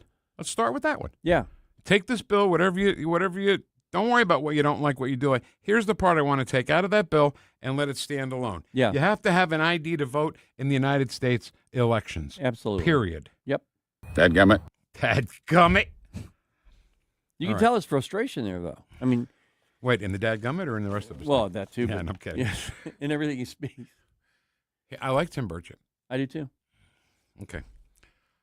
He's trying too, Vic. He's trying. I know. He says he's going to get back in there. This was a much longer clip than the one I gave, but at the end of it, he said, "You know what? I'm glad you brought me here. I'm glad you sent me here, because I'm going to try and take care of this stuff." Yeah, I would like each and every person listening to the show to refer to crooked people as crooked as a dog's leg. Thank you. Yes. Okay. Now, in the little bit of time we have left in this segment, Ken, I want to talk about this woman. She is a Sacramento councilwoman. Sacramento is the capital of California. Yeah. So this is a big deal. This council is a big deal. Huge, yeah. It's the county council, like St. Louis County Council, but of Sacramento, California, the capital. So she's a councilwoman and congressional candidate. Her name is Mai Vang. Mai Vang is killing me. Mai Vang.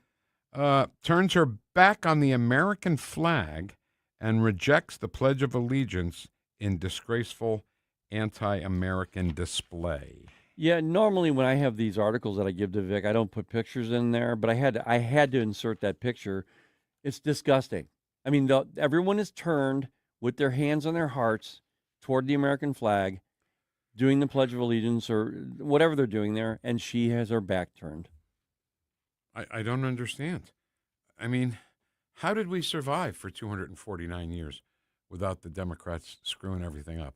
We did pretty good, right? Pretty good, We yeah. won World War I. We won World War II. And then, Korean War and Vietnam War. Let's embed reporters. You know, I was thinking about this over the weekend. When I say that we know more than we need to know, which was something my father told me when I was young.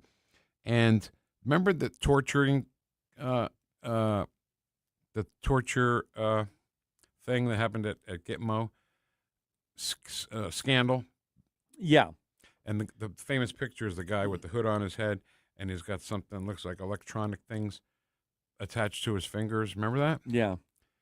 Does the world think that American prisoners of war were not treated that badly or worse? Are they that naive, stupid, or evil? Because it's got to be one of the three. Yeah. Really? I mean, you know, Rambo is a fiction, right? But you saw the things they did to him when the Russians had him.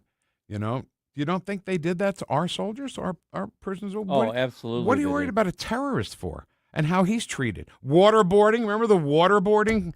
Oh, yeah. That's just horrible. That's just waterboarding. Well, All I got to say is my Vang is killing me.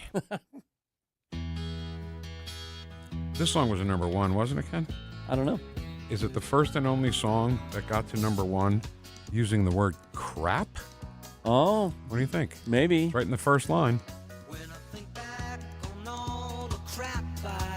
Oh. Kodachrome. Oh. All right, Drew Thomas Allen is going to be next. I'm going to go take care of my Vang. Oy. Stick around. Don't you cuss on this here radio. I did it! Stream the Vic Porcelli Show at NewstalkSTL.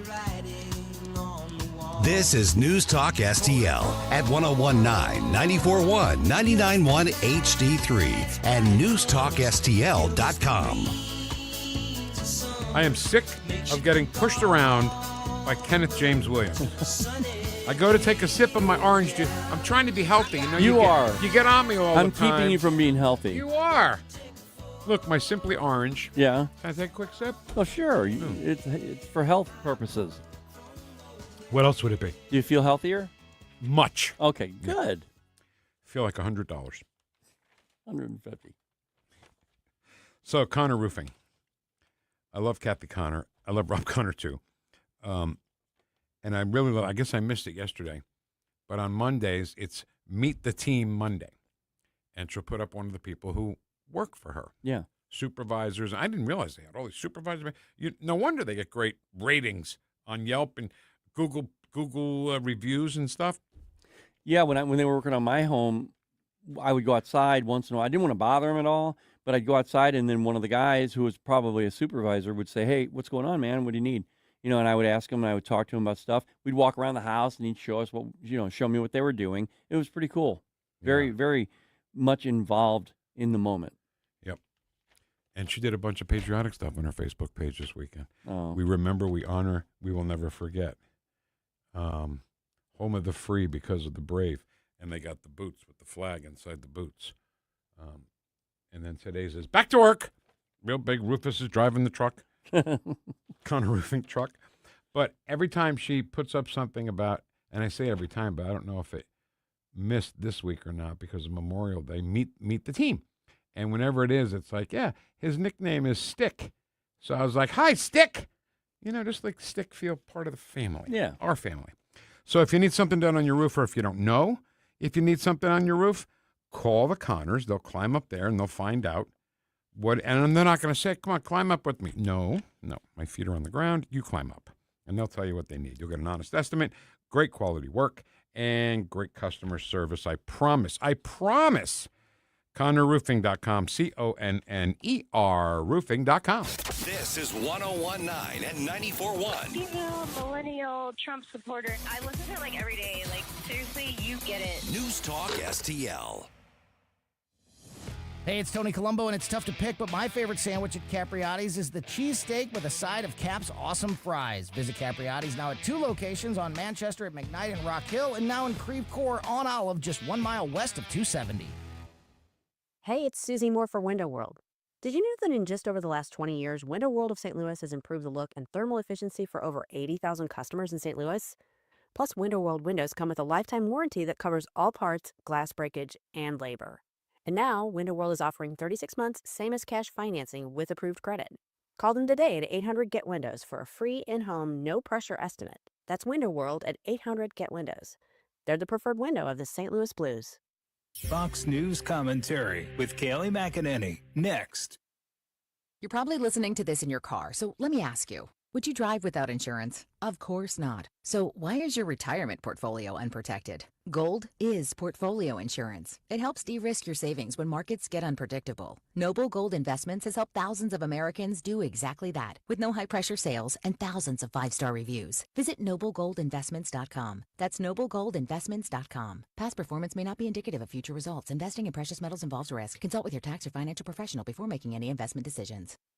Kelly McEnany reacts to the Democrats' autopsy report, giving her reasons why they lost to Trump in 2024. Democrats did not need a rocket scientist. They did not need 200 pages. They just needed a little common sense. Here's a 5-point autopsy report. Democrats said men can become women and play in their sports. Democrats allowed 10 million plus illegals into our country. Democrats took inflation from 1.4% to a height of 9.1%. Democrats had a candidate that could barely string a coherent sentence together, and Democrats lied about an ailing, non-functioning commander-in-chief. There, I did that in less than 60 seconds, and I did it for free. The Democrats, though, seem much more focused on Trump. Rather than taking a deep, inward, reflective look at their policies, they wrote a Trump-focused report. For more commentary like this, go to foxnewspodcast.com. Columbo and Company.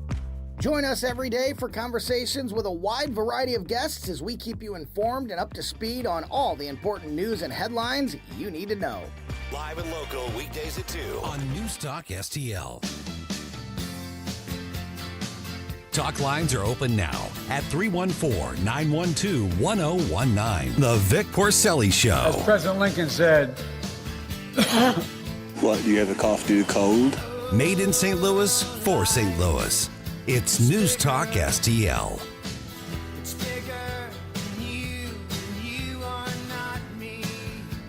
The links that I will go to, the distance in your As a matter of principle, I don't look to my opposition to determine how I'm going to act in my Republican Party.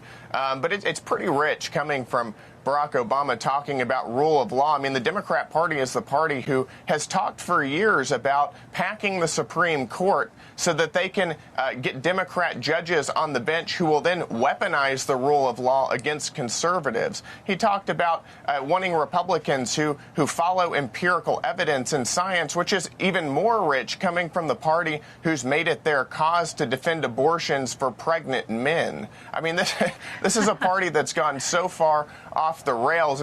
All right, that sounds like an interview with somebody. I don't know. But what I love watching Brandon Gill do is question people during a committee hearing. Boy, he's just, I mean, he takes notes before he goes in there, and he is prepared to make that person, if they're a Democrat, look like a fool. Right. You know? All right, let's talk. Drew Allen of the Drew Allen Show podcast. It's people who love this country and respect freedom and want to preserve it for the future. You know, it really shouldn't be political. Amico mio, come stai? Ciao, buongiorno, Ciccio. Sono molto contento. Good morning, Drew. How are you, pal? Hey, good morning. I'm doing well. Happy Memorial Day weekend. It's come to a conclusion, I guess. It has, and now I'm sad. It was a nice break. But wait, it's only a 4-day work week, so I'm happy again. Yeah. I'm thinking bipolar. That's what I think. All right, Drew. So listen, we did speak, the three of us, about the possibility of you, in your crazy liberal state, of the possibility of having a Republican governor. Now, you may also maybe get a Republican mayor in L.A. What's going on over there? Well, I mean, that would be an amazing thing. Obviously, if you want to believe polling data, you know, it still looks like it's an uphill battle to get a Republican in there. But the fact that we're having this conversation at all is a small victory in its own way. But it just demonstrates a little bit of enlightenment happening. That people are finally fed up enough that these Democrat politicians who have destroyed this state, their feet are finally being put to the fire, and there's an opportunity for some accountability, which they're not used to having because they take their voter base, which puts them in office, completely for granted. And it's become clear in what they've said in debates and what they're saying to media that they could care less about the people of this state. They just care about themselves. There's no doubt about that. So during the debates for L.A. mayor, I mean, Karen Bass, first of all, can we talk about getting meth addicts' teeth? How does that help the entire city of L.A.? Well, she can't acknowledge that her policies have been a failure, so she has to, shift. And so when she's asked about the homeless crisis, well, it's just the real issue is we got to get them teeth because, they can't possibly go to a decent job interview if they don't have teeth in their mouths. Yeah, let them continue doing crack and all that stuff, but just, get their teeth fixed. And that's more teeth they got to replace later.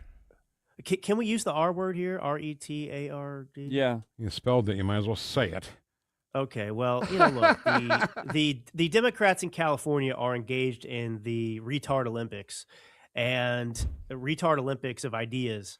So, you have Mayor Bass who comes out and she's asked about homelessness and with a straight face, looking like the Joker herself with that perpetual smile on her face, says that, the real problem is that, homeless people they need teeth. The meth addicts need teeth. They can keep smoking the meth pipe. That's not the issue. It's not my policies. They just need free dentures from, paid for by the taxpayer.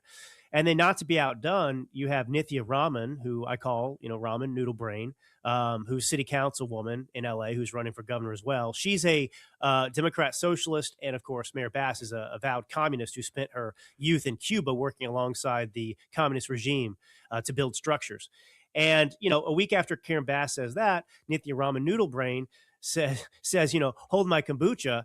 And she comes out and says, I propose that on, high wildfire risk days, we need to ban backyard barbecues. That's right. The Weber is the problem and contributor to all the wildfires in this state, not the, 41 on average fires set by homeless encampments every single day in the state. It's unbelievable. It's like, hey, no. You cannot be the most retarded. I've got to be more retarded. Yeah. I got a better idea. All right. I think you've hit your limit now. Okay. Retarded 4 times is plenty. No. So let's talk about Spencer Pratt. You live there, Drew. He's not retarded. Now you just broke the rule. What the hell are you doing? Is he? The spots that are in TV, controversy or not? What are people saying that you talk to about Spencer Pratt? Can he do this? Can he win? Yeah, I think, look, I'm a little bit removed from it because I'm in Northern California, so I can't vote for him as my mayor. But from what I've seen from different people who've been interviewed, whether it's Perez Hilton, who's not a guy I like, who, Democrats down there in Southern California in the LA area, they're coming out in support for him. And it shows that the winds have shifted because these people value their appearance and their acceptance in these elite circles more than anything else in life. That's the most important thing to them is this acceptance. And so for many of these people, including TMZ's Harvey Levin, I think is his name, he's come out and supported Pratt. So I think that people have had enough. Well, and I think, Spencer Pratt's, whoever's running his show and doing his marketing is amazing because I just saw a thing. It was a video of him. They took this power washer onto the sidewalk that was so dirty, and they put a stencil on it and sprayed that power washer, the dirt off of it, and it says, "I clean up the streets just like I clean up this sidewalk." Oh. And it's really, really well done. Smart marketing. Yes. It's next level. I mean, his campaign is firing on all cylinders, and it's just nonstop. I mean, I don't know who's behind it, but they've got job security in the future for political campaigns. I think it's just astonishing. And I think that Spencer Pratt is contributing to that too. It's not that he just hired a bunch of people that are really brilliant. He is part of that, line of thinking. He's proposing a lot of these ideas. As a matter of fact, I think one of his brilliant ideas where he did the spoof on Fresh Prince of Bel-Air, I think that was his idea. Was it? Great. It's great. All right, let's move on to the governor race. We're talking to our great friend, Drew Thomas Allen, who has 2 great books you need to go check out: For Christ and Country, The Martyrdom of Charlie Kirk; Clinton Hoax, Obama Coup, The Declassified Story of the Trump-Russia Collusion, both available right now on Amazon. Katie Porter, I don't know how she got elected to, and I'll use the one everybody uses, dog catcher, because she's such an idiot and a mean, terrible idiot. Mean person. Mean person. Yeah, that's a good substitute for the R word. I won't use it again. Thank you. Good. Thank you. Good placeholder. Yeah, well, look, it just one thing I've been thinking about, and I think I'm going to write an op-ed along these lines today or tomorrow, but it's like the Democrats seem to be like nominating the most unelectable people, backing the most unelectable politicians possible, and then, daring their Democrat supporters not to support them, and showing that the Democrat voter there's no floor to how low they'll sink in terms of electing these people. If you look at Plattner in Maine, the Nazi, he's endorsed by Bernie Sanders. I mean, I think it's kind of funny, Hitler and Stalin obviously couldn't make it work in the end, but now you can see, what that would look like if the Nazi and the, communists got together. It's Bernie Sanders and this Plattner guy. You look at LA, you've got a Democrat socialist and in Noodle Brain and Karen Bass, who's a communist. It's just an astonishing thing. In Virginia, we saw, they put up the guy, I forget his name right now, but he had sent the text messages that were revealed that were basically saying that I want to put a bullet in my political opponent's head. Yeah, exactly. Yep. And he was elected, right? So they're putting up these people who are insane. I mean, look, in my district where I am, congressionally speaking, in California, which represents kind of the Napa Valley, wine growing area, and Sonoma County, it's a dinosaur who's been in there forever named Mike Thompson. He's been in there over 20 years, and he voted, basically 100% of the time for the Biden agenda. He's a radical loon, but he's an old school kind of Democrat that pretends to be moderate. Well, the Democrats are trying to primary him with this guy named Eric Jones, who is a very wealthy millionaire who came out of the tech industry. And he's supported by Bernie Sanders group, I think called Our Revolution. So this guy who supports all the radical policies of Biden, et cetera, isn't radical enough for the left. So everywhere you go, the Democrat Party, as anyone used to know it, is dead. I think that's not debatable anymore. And you see it most evident in districts like mine where no Republican has any chance of winning. And so the Democrats are saying, well, this person's not socialist enough, so I'm going to run an actual socialist to try and take this seat. And they're doing that in the deep blue districts, which is astonishing. Well, I can't help but think anything that you do voting-wise in California, whatever city it is in the whole state, is so corrupt that, how could a Republican ever win again? It just seems to me that they automatically have corruption. It's embedded now in their voting system. Well, yeah, and just part of it's psychological too, and just the way it works. Republicans don't know how to abuse and utilize the system in place here, which is crooked. The curing of ballots where you can go and fix ballots if you need them, right? If a signature's wrong, and then obviously harvesting ballots where you can go to some old lady's house and sit down and have coffee with her and make sure she fills it out, and then take the ballot and put it in, submit it for her. Republicans don't engage in those practices, so we don't have an infrastructure built, right, to do that. So, the old way in a place like California of just showing up to vote on election day, it's not good enough. You're not going to win an election that way. So you have to adopt the practices that have put in place to benefit Democrats. And if you don't do that, you're not going to win. Yep. Drew Thomas Allen, we failed to mention from the Daily Signal. That's right. Finally, thank you. Give me my credibility, please. I'm not just some guy yelling words. Excuse me. We let you say retard 4 times, okay? That's more than anybody ever got to on the show. I'll hide behind the Daily Signal. Drew is the author of 2 great books, For Christ and Country, The Martyrdom of Charlie Kirk, Clinton Hoax, Obama Coup, The Declassified Story of the Trump-Russian Delusion. All right, keep giving them hell out there, and we will chat next week. Drew, thanks so much. Can't wait. Thanks, guys. Take care, Drew. Here's an idiot line. You ready? Yeah. To all the folks cheering for ICE, please name any other time in history violently rounding up a racial minority, imprisoning them in inhumane conditions, then assaulting those who stood up in protest was looked on kindly by history. I'll wait. You idiot. She thinks, we're Hitler. Everybody's whatever. Yeah.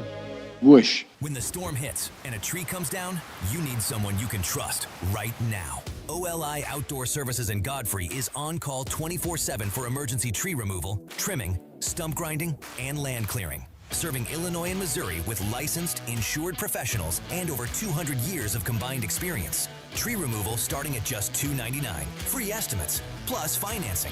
Visit OLIOutdoorServices.com or call 1-888-5-SAWING.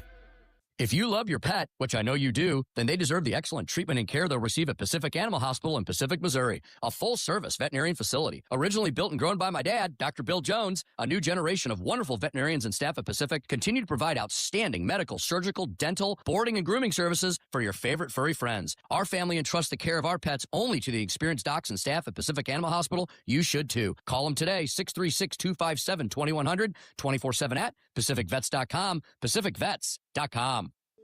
Newstalk STL is proud to have Doug Voss of Safe Bunny Radio as part of our lineup each week. Doug has been a staple on the St. Louis radio airways for many years as one of the leading financial experts in the area. You can now hear Doug and Safe Bunny Radio every weekend on Newstalk STL. But in case you miss anything, you can check it all out at DougVossSafeBunnyRadio.com. What else do our listeners need to know, Doug? Simply put, I focus on helping pre-retirees and retirees build, preserve, and protect retirement assets, and I've been helping my clients solve their insurance and financial needs for the past 33 years. I also strive to educate my clients on how to prepare for retirement, minimize the impact of market volatility on their assets, and deal with the challenges of increased longevity. Call me today at 844-676-SAFE. That's 844-676-7233. Doug Voss is a registered representative. Securities offered through DHL Securities, LLLP. Member FINRA and SIPC.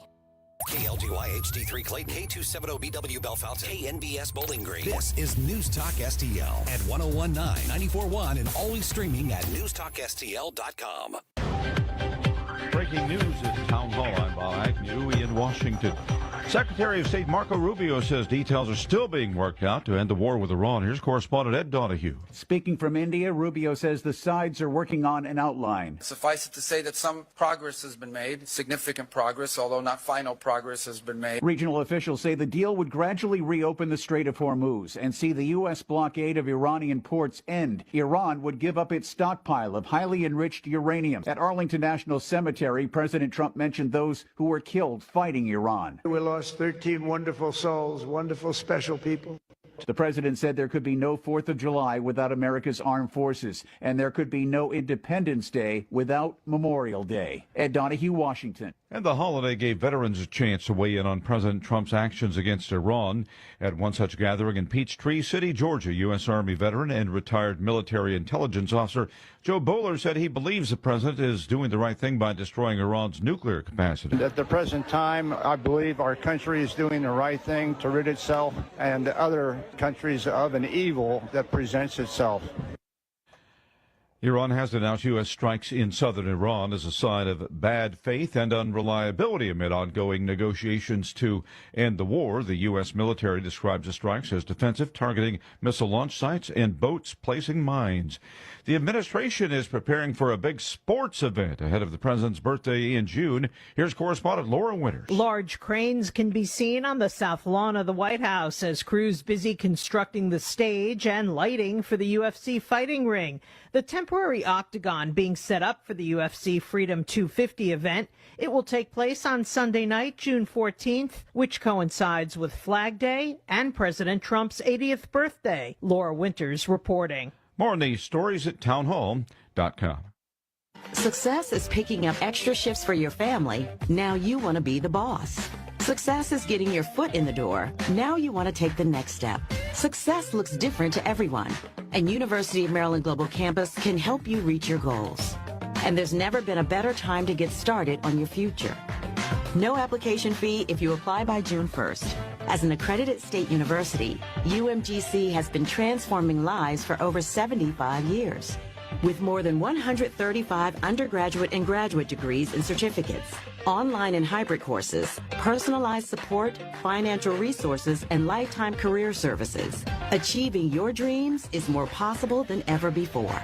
Choose the program that's right for your career goals and get started on your next success.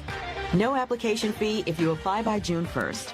Learn more at umgc.edu. That's umgc.edu. Certified to operate in Virginia by Chev. This hour of News Talk STL brought to you by Chris Cooper and Serenity Wealth Management. Business owners, download your free playbook for financial clarity at SerenityWealthBiz.com. That's SerenityWealthBiz.com. Mother's Day is almost here, and Anthony's Produce has everything you need to make it special. We're blooming this season with locally grown flowers, gorgeous hanging baskets, colorful bedding plants, and stunning flowering pots. Plus, our huge selection of rare tropical plants is sure to impress. And don't forget Mom's sweet side. Treat her to a fresh fruit bouquet or indulgent chocolate-covered strawberries. Our shelves are stocked with the best produce in town, too. Anthony's Produce. Open 7 days a week, 7 to 5. On Jungerman Road or at anthonysproduce.com. Whether you need an LS conversion, a suspension lift, major repairs, or just routine maintenance, there's one name you can trust under the hood. Hardin's Complete Auto. Julius Hardin and his ASE certified team handle it all, from everyday service to specialty builds, with the skill and experience your vehicle deserves. Don't take chances with your automobile. Leave it to the professionals. Call Julius directly at 314-267-5099. That's 314-267-5099. Lower your car payment today. Lower your car payment today. Yes, you heard us right. You can lower your car payment right now by making this free call and save up to $1,400 a year on your current car payments. Think about your current car payment right now. What's that costing you per year? Now think about what it would be like to put an extra $1,400 back in your pocket. That's the average savings our customers experience. We can help you drive the same car and pay less every month by lowering your car payment's interest rate to as low as 4.67%. At Rate Genius, we can work with you to refinance any car payment. If you qualify, it costs you nothing to find out how you can lower your car payment. To learn more, call this number right now. 800-493-5670. 800-493-5670. 800-493-5670. That's 800-493-5670. This hour, the Vic Porcelli Show, brought to you by the Trolley Stop Bakery, the official bakery of the Vic Porcelli Show. You're listening to the Vic Porcelli Show. For a 3-hour tour, a 3-hour tour. The weather started getting rough. We squeeze in a dry hump day under partly sunny skies.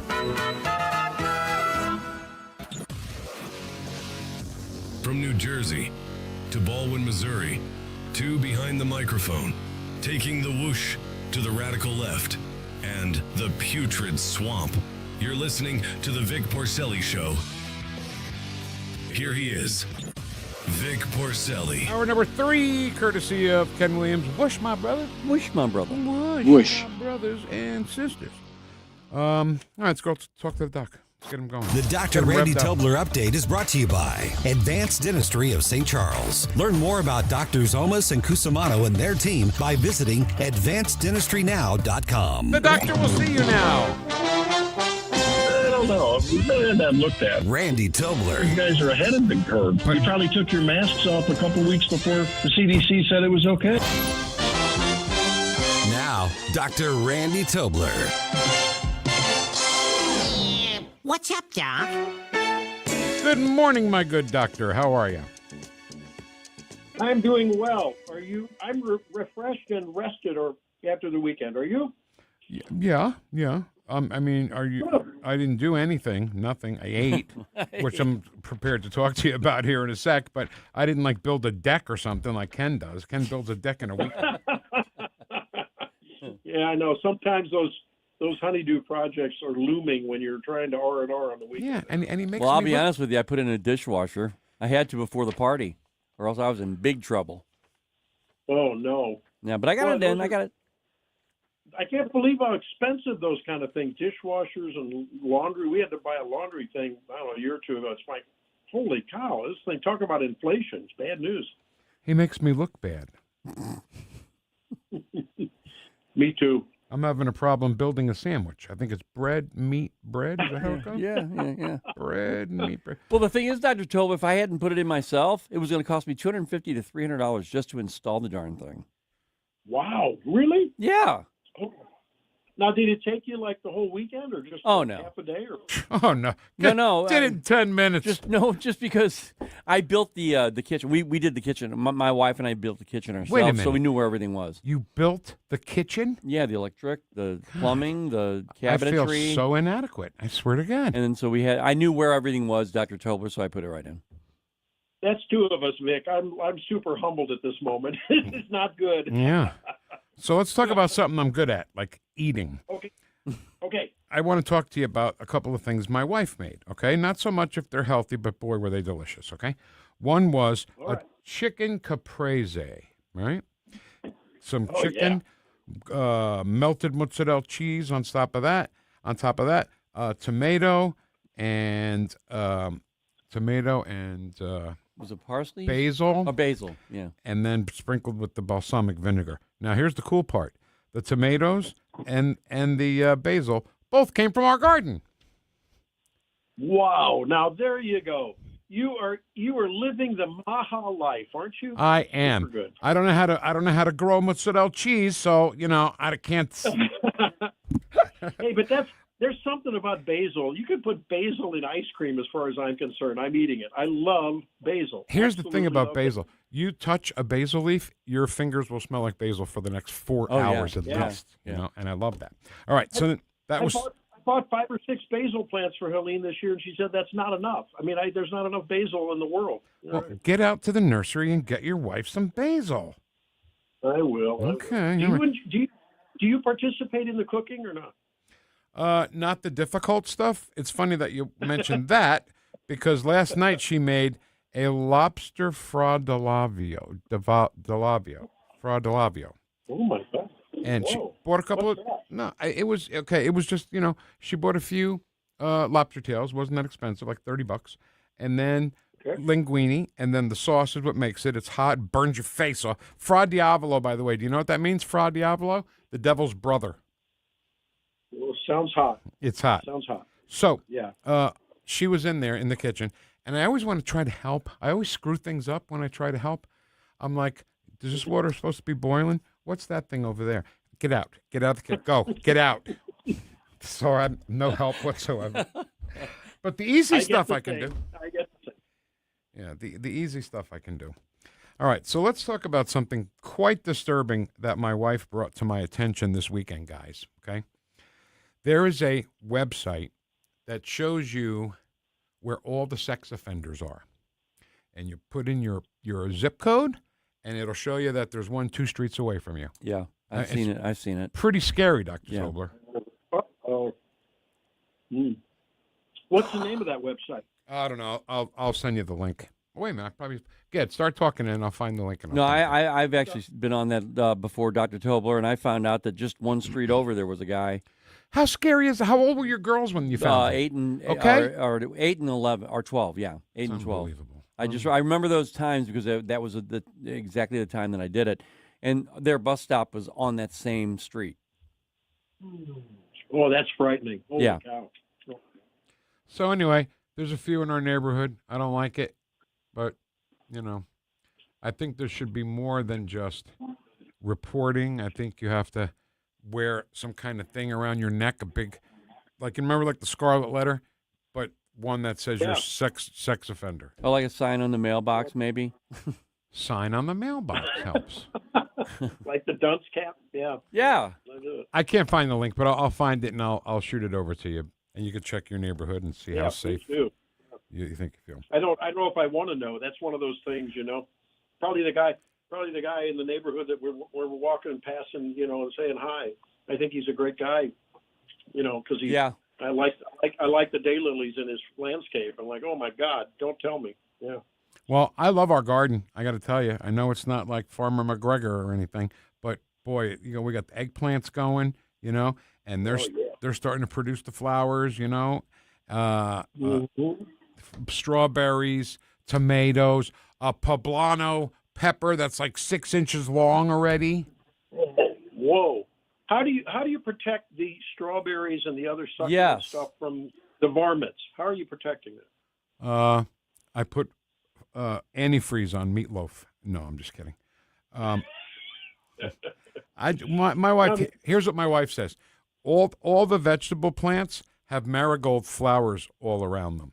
Oh, for 2 reasons. One, to attract the bees so they can do their thing, and the other is that squirrels and stuff don't like the smell of marigolds. Huh. So I didn't know that. I didn't either. Marigolds. My he wife keeps the rabbits away too. I can neither confirm nor deny that. I'll have a report on your desk in the morning. Yeah, see, rabbits are the big deal at our house too. Yeah. Here's tear it up. Here's just a emotional question for you guys. My dog Sally, she thinks that she is Secretariat, okay, and that she's like the fastest running animal ever. And if I let her out that back door and she sees a rabbit or a squirrel, man, she is on it. And one day her mouth came, I mean, within an inch of a rabbit's ass, and he finally did like the turn, yeah, the pivot. No, the shake and bake. Oh, okay. Shake and bake, Yeah. and got away from her. But what if she gets one? And you know how dogs do that kill thing? They just shake their heads back. That's to kill the ant. What if she does that, Dr. Tobler? What do I do? Then she gets some rabbit. Well, I'd ask where the entree is. That's the appetizer. Right. My dog Rudy, Dr. Tobler, he'll run just like that right at the rabbit, and when he gets 2 feet away, he stops and looks at it. He has no idea. Really? And the rabbit ran and got caught in a corner. I'm like, oh, this is it. This is it. And he stopped. It's all about the chase. He stopped and looked up at me, like, what should I do here? So funny. Mammy's little baby loves wabbit, wabbit. Mammy's little baby loves wabbit stew. Okay. Sorry. Now, each of these dogs have a little beagle in them, a little rabbit dog in them, or not? No. I mean, No, so the scarier. thing with Sally is the shelter told us that she was lab mix. Yeah, she's lab mix. I said, okay. So we did the DNA thing. And she's like 43% Great Pyrenees, 18% Great Dane, and 3 other gigantic breeds. So she weighs 100 pounds. She's big, but she's fast. How'd they come up with lab mix? I was expecting you to say a Chihuahua. Well, What are you talking about? this lady who had the dog at that she took them from the their whole litter was going to be euthanized within hours, right? So she took all the dogs and took her to her no-kill shelter, and then brought it to Petco one day. So there she was. This lady, she's not a math scientist. She is not a Nobel Prize winner in anything. So she said lab mix was her her go-to. Lab mix. It could be a Chihuahua. Lab mix. Yeah. Now, we have a Chihuahua. He's the illegal immigrant, so we have to protect him from ICE when ICE comes to arrest him. And the worst. Yeah, well, I hope he doesn't get deported. He might, and I'll just say, here you go. Take him away. Give him the right words to claim asylum. We still haven't figured that one out. I don't want him to claim asylum. I want him to go back to Mexico, where he came from. But he's not your favorite pup? No, Sally Bones. She's the best. She's the absolute best, and she. Oh, playing favorites, are we? Huh? Yeah, it sounds like it. Dr. Tobler, have you seen her? Have you seen Sally? No. You'll have to forward me that picture along with the website for the sex offenders. I look at her, and I ask her, who is the prettiest dog in the world? And she says, I am. So there you go. She is the prettiest. She's so big and so stupid. She's not stupid, but she's That's not. a big dog. She is big. 100 pounds. You're probably going through some dog chow, huh? Oh, I'm glad you brought that up. I think we spend more. I'd be buying Old Roy if I were you, man. Yeah. Old Roy, forget Purina. I think we spend more money on her for food than us. She has certain bones that she likes. She loves the woofy sticks. She loves the collagen bones, the big long bones that sometimes if she walks between the couch and the wall, she gets knocked back because it's too long coming out every side of her mouth. But, we spend a lot of money on her for food. Yeah.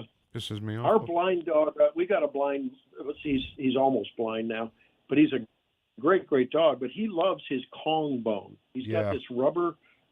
Oh, God, he loves that thing. And then if I grab it, he'll tussle with it, and he likes to play mean, even though he can't see. It's all by feel and smell. It's amazing how he learns the various pathways around the house and the yard. Dogs are a lot smarter than we give them credit for. Yeah.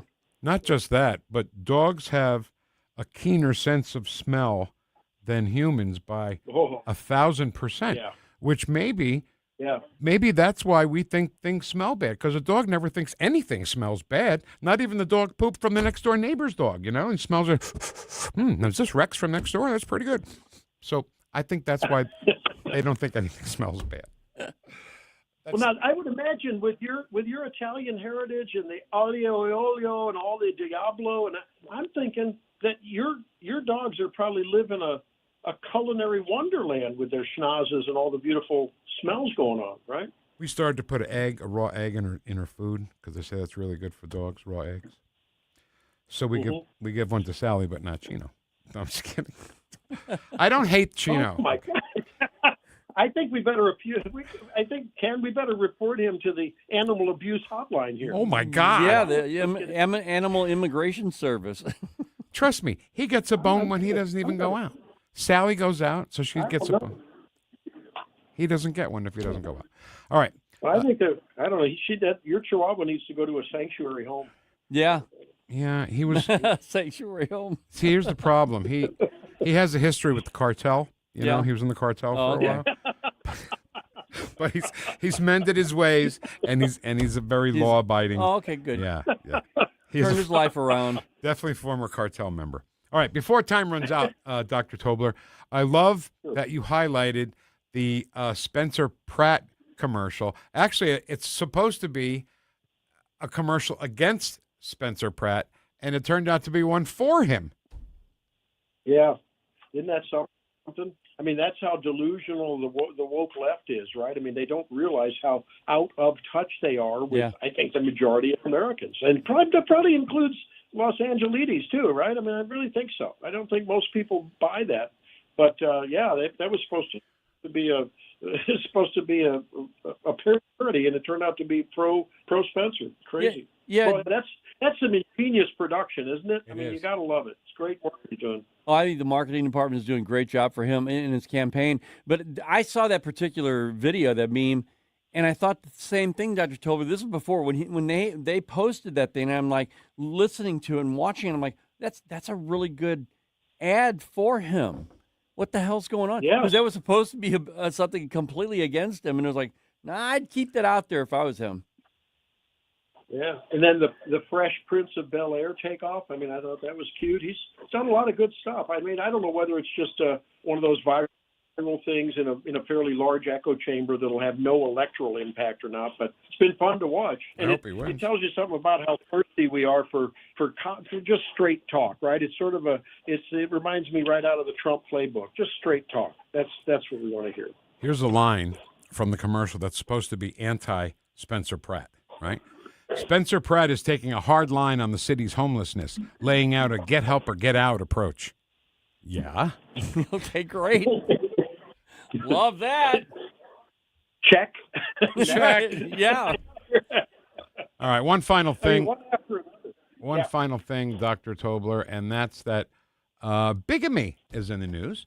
A guy who wrote a story about monogamy and how important it is now being brought up on charges of bigamy. We know what bigamy is? Bigamy. Multiple wives, Wait, right? no, it's a joke. Ken. Just sit there and laugh when it's over, okay?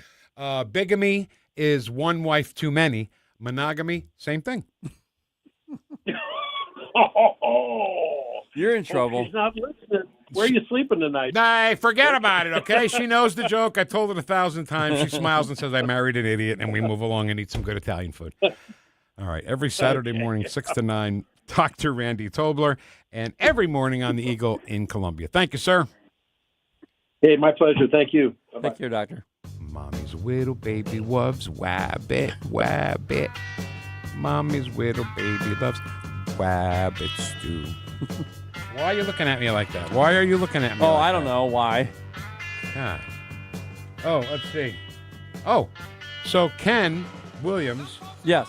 No, I'm not talking to you. I'm talking about you. Ken Williams, has been on the Islam information train for a long time, okay?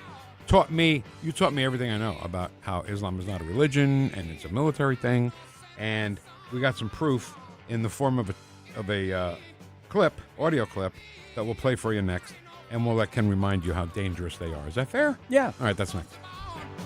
Like and subscribe to us on Rumble. News Talk STL. The Vic Porcelli Show. Anything they say, I know is complete opposite.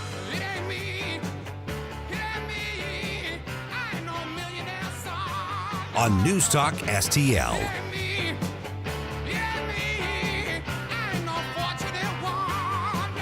I think we should be able to have a civil conversation. The news and talk that matters to St. Louis. This conversation has completely made me crazy. This is complete insanity. News Talk STL. Hello, 4th of July. Back-to-back Jack.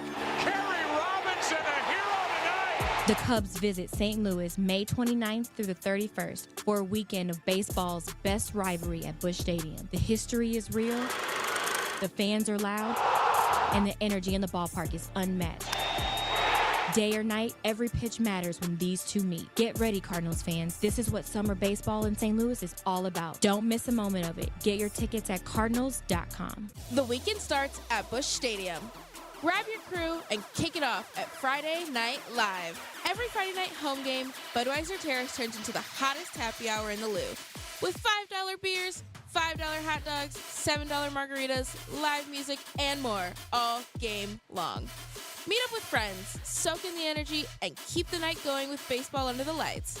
Good vibes, great deals, your new Friday tradition.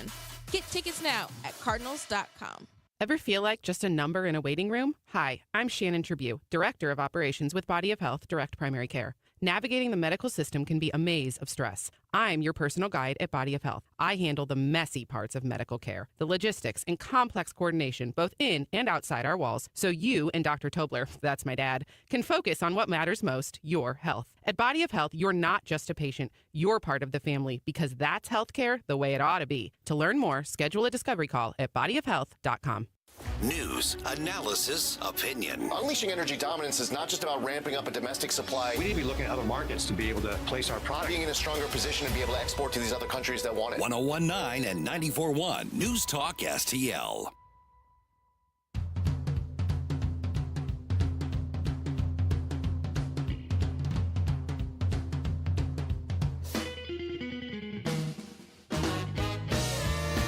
Talk lines are open now at 314-912-1019. Hi, this is Steve Heitner. You may know me as Kenny Banya from Seinfeld, and you're listening to Vic and Ken on the Vic Porcelli Show on News Talk STL. This is a Muslim country, and every single one of you will be Muslim. It's just that simple. Because Allah subhanahu wa ta'ala says, this religion of mine will enter every single home, whether you like it or not. It will overtake every religion, whether you like it or not. So, this is a Muslim country. Ken, I don't want to throw you a curve here because I know you're prepared to say a certain thing, but how long have the Muslims, Islamists, been in this country trying to do this stuff? Years, decades. More than 250 years? No. No, okay. So we let them in and we let them do that. Yeah, I would say probably, it's been decades. It's a slow process. They think in terms of decades, and we think in terms of 4-year cycles. Can you play the beginning of that again? Yeah. This is a Muslim country. A little hot. Okay. And every single one of you will be Muslim. Stop. How can they say stuff like that with such certainty? Because there are people who will die first before you force me to be an Islamist. I think when they say stuff like this, we keep thinking in terms of, well, you're not coming to my house to do it. I don't care what you say. I've got weaponry. You're not going to do that. That's not what he's saying. What he's saying is it could be, well, like I've heard the comment, within 10 years there'll be over 500 representatives, over 500 leaders in politics in the United States who are Muslim, Islam. That would be the entire Congress. Well, no, around the country. I'm talking about Governors, local. okay, I got you. Yeah, and probably sooner than that. Yeah. And that's what they think in terms of. And eventually, one day you're going to wake up and it's going to be, the leadership in this country is going to be Islam. And then you're going to go, no, that's not going to happen because we've got this, that, and the other. No, they're using our Constitution against us. You know what? You're an Islamophobe. I am. I mean, that's what I'm being told. And the fact is you've got to be aware. And I've said this before, Vic. My wife and I lived with Muslims. They were the landlords and they lived upstairs from where we were living. Wonderful people. And they probably, there are different types of Islam. There's Shia, there's Sunni, and there are millions upon hundreds of millions of people who aren't radicalized. But there are hundreds of millions who are. What are we supposed to do? Where do we go as a nation when half of what we're talking about here are radicals that want to kill you if you don't become an Islamist? If you are an infidel, you are second rate, and they don't want you. You should not be owning property, for example. Okay, there are Muslims, Vic, that are not radicalized. Okay, but there are so many that are, and that they're growing in this country. What do we do? On the news report yesterday on Channel 4, Vic, I'm watching it, and it says, well, there's a hate crime here that happened here in South County. There was some graffiti on the walls that said, Islam is not a religion. You need to go back where you came from. Oh, my goodness. Well, that's what I say on the air here all the time. And they're saying that's a hate crime and you should be arrested for it. Yeah. Well, I get it about putting graffiti on the wall. Right. That's destruction of property. That's yeah, different. I get all that. I would never do that. But saying it out loud is different.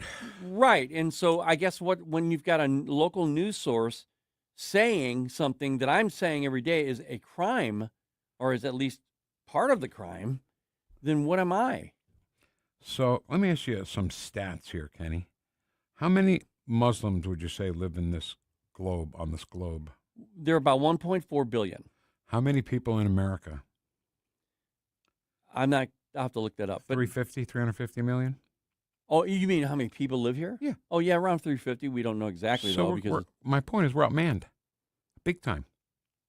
Well, and this is the argument, Vic, because of that 1.4 billion or however many there are in the world, 300 million of them are radicalized. Well, okay, that's a lot of people. That's almost our entire population. Yeah, and they want you out of this country. They don't want, I'm talking about the radical Islamists. They say that you cannot, you should not, you must not own the property that is in this country because it's not yours, it's theirs. Ken, because, Democrats, they want to be the party of inclusion, right? Yes, we'll take care of all of you. How do liberals and Democrats square? Can you play the beginning of that again? How do they square this? This is a Muslim country, and every single one of you will be Muslim. I think the way they think is, and even the people who are the LGBTQIA plus people, they think, well, because we're with them, they see us helping them. So when it all comes down to it and they become the leadership in this country, then we'll be a part of that. When in reality, according to their Sharia law, according to them becoming a caliphate in this country, they would be the first ones that they put on the top of the roof and throw off.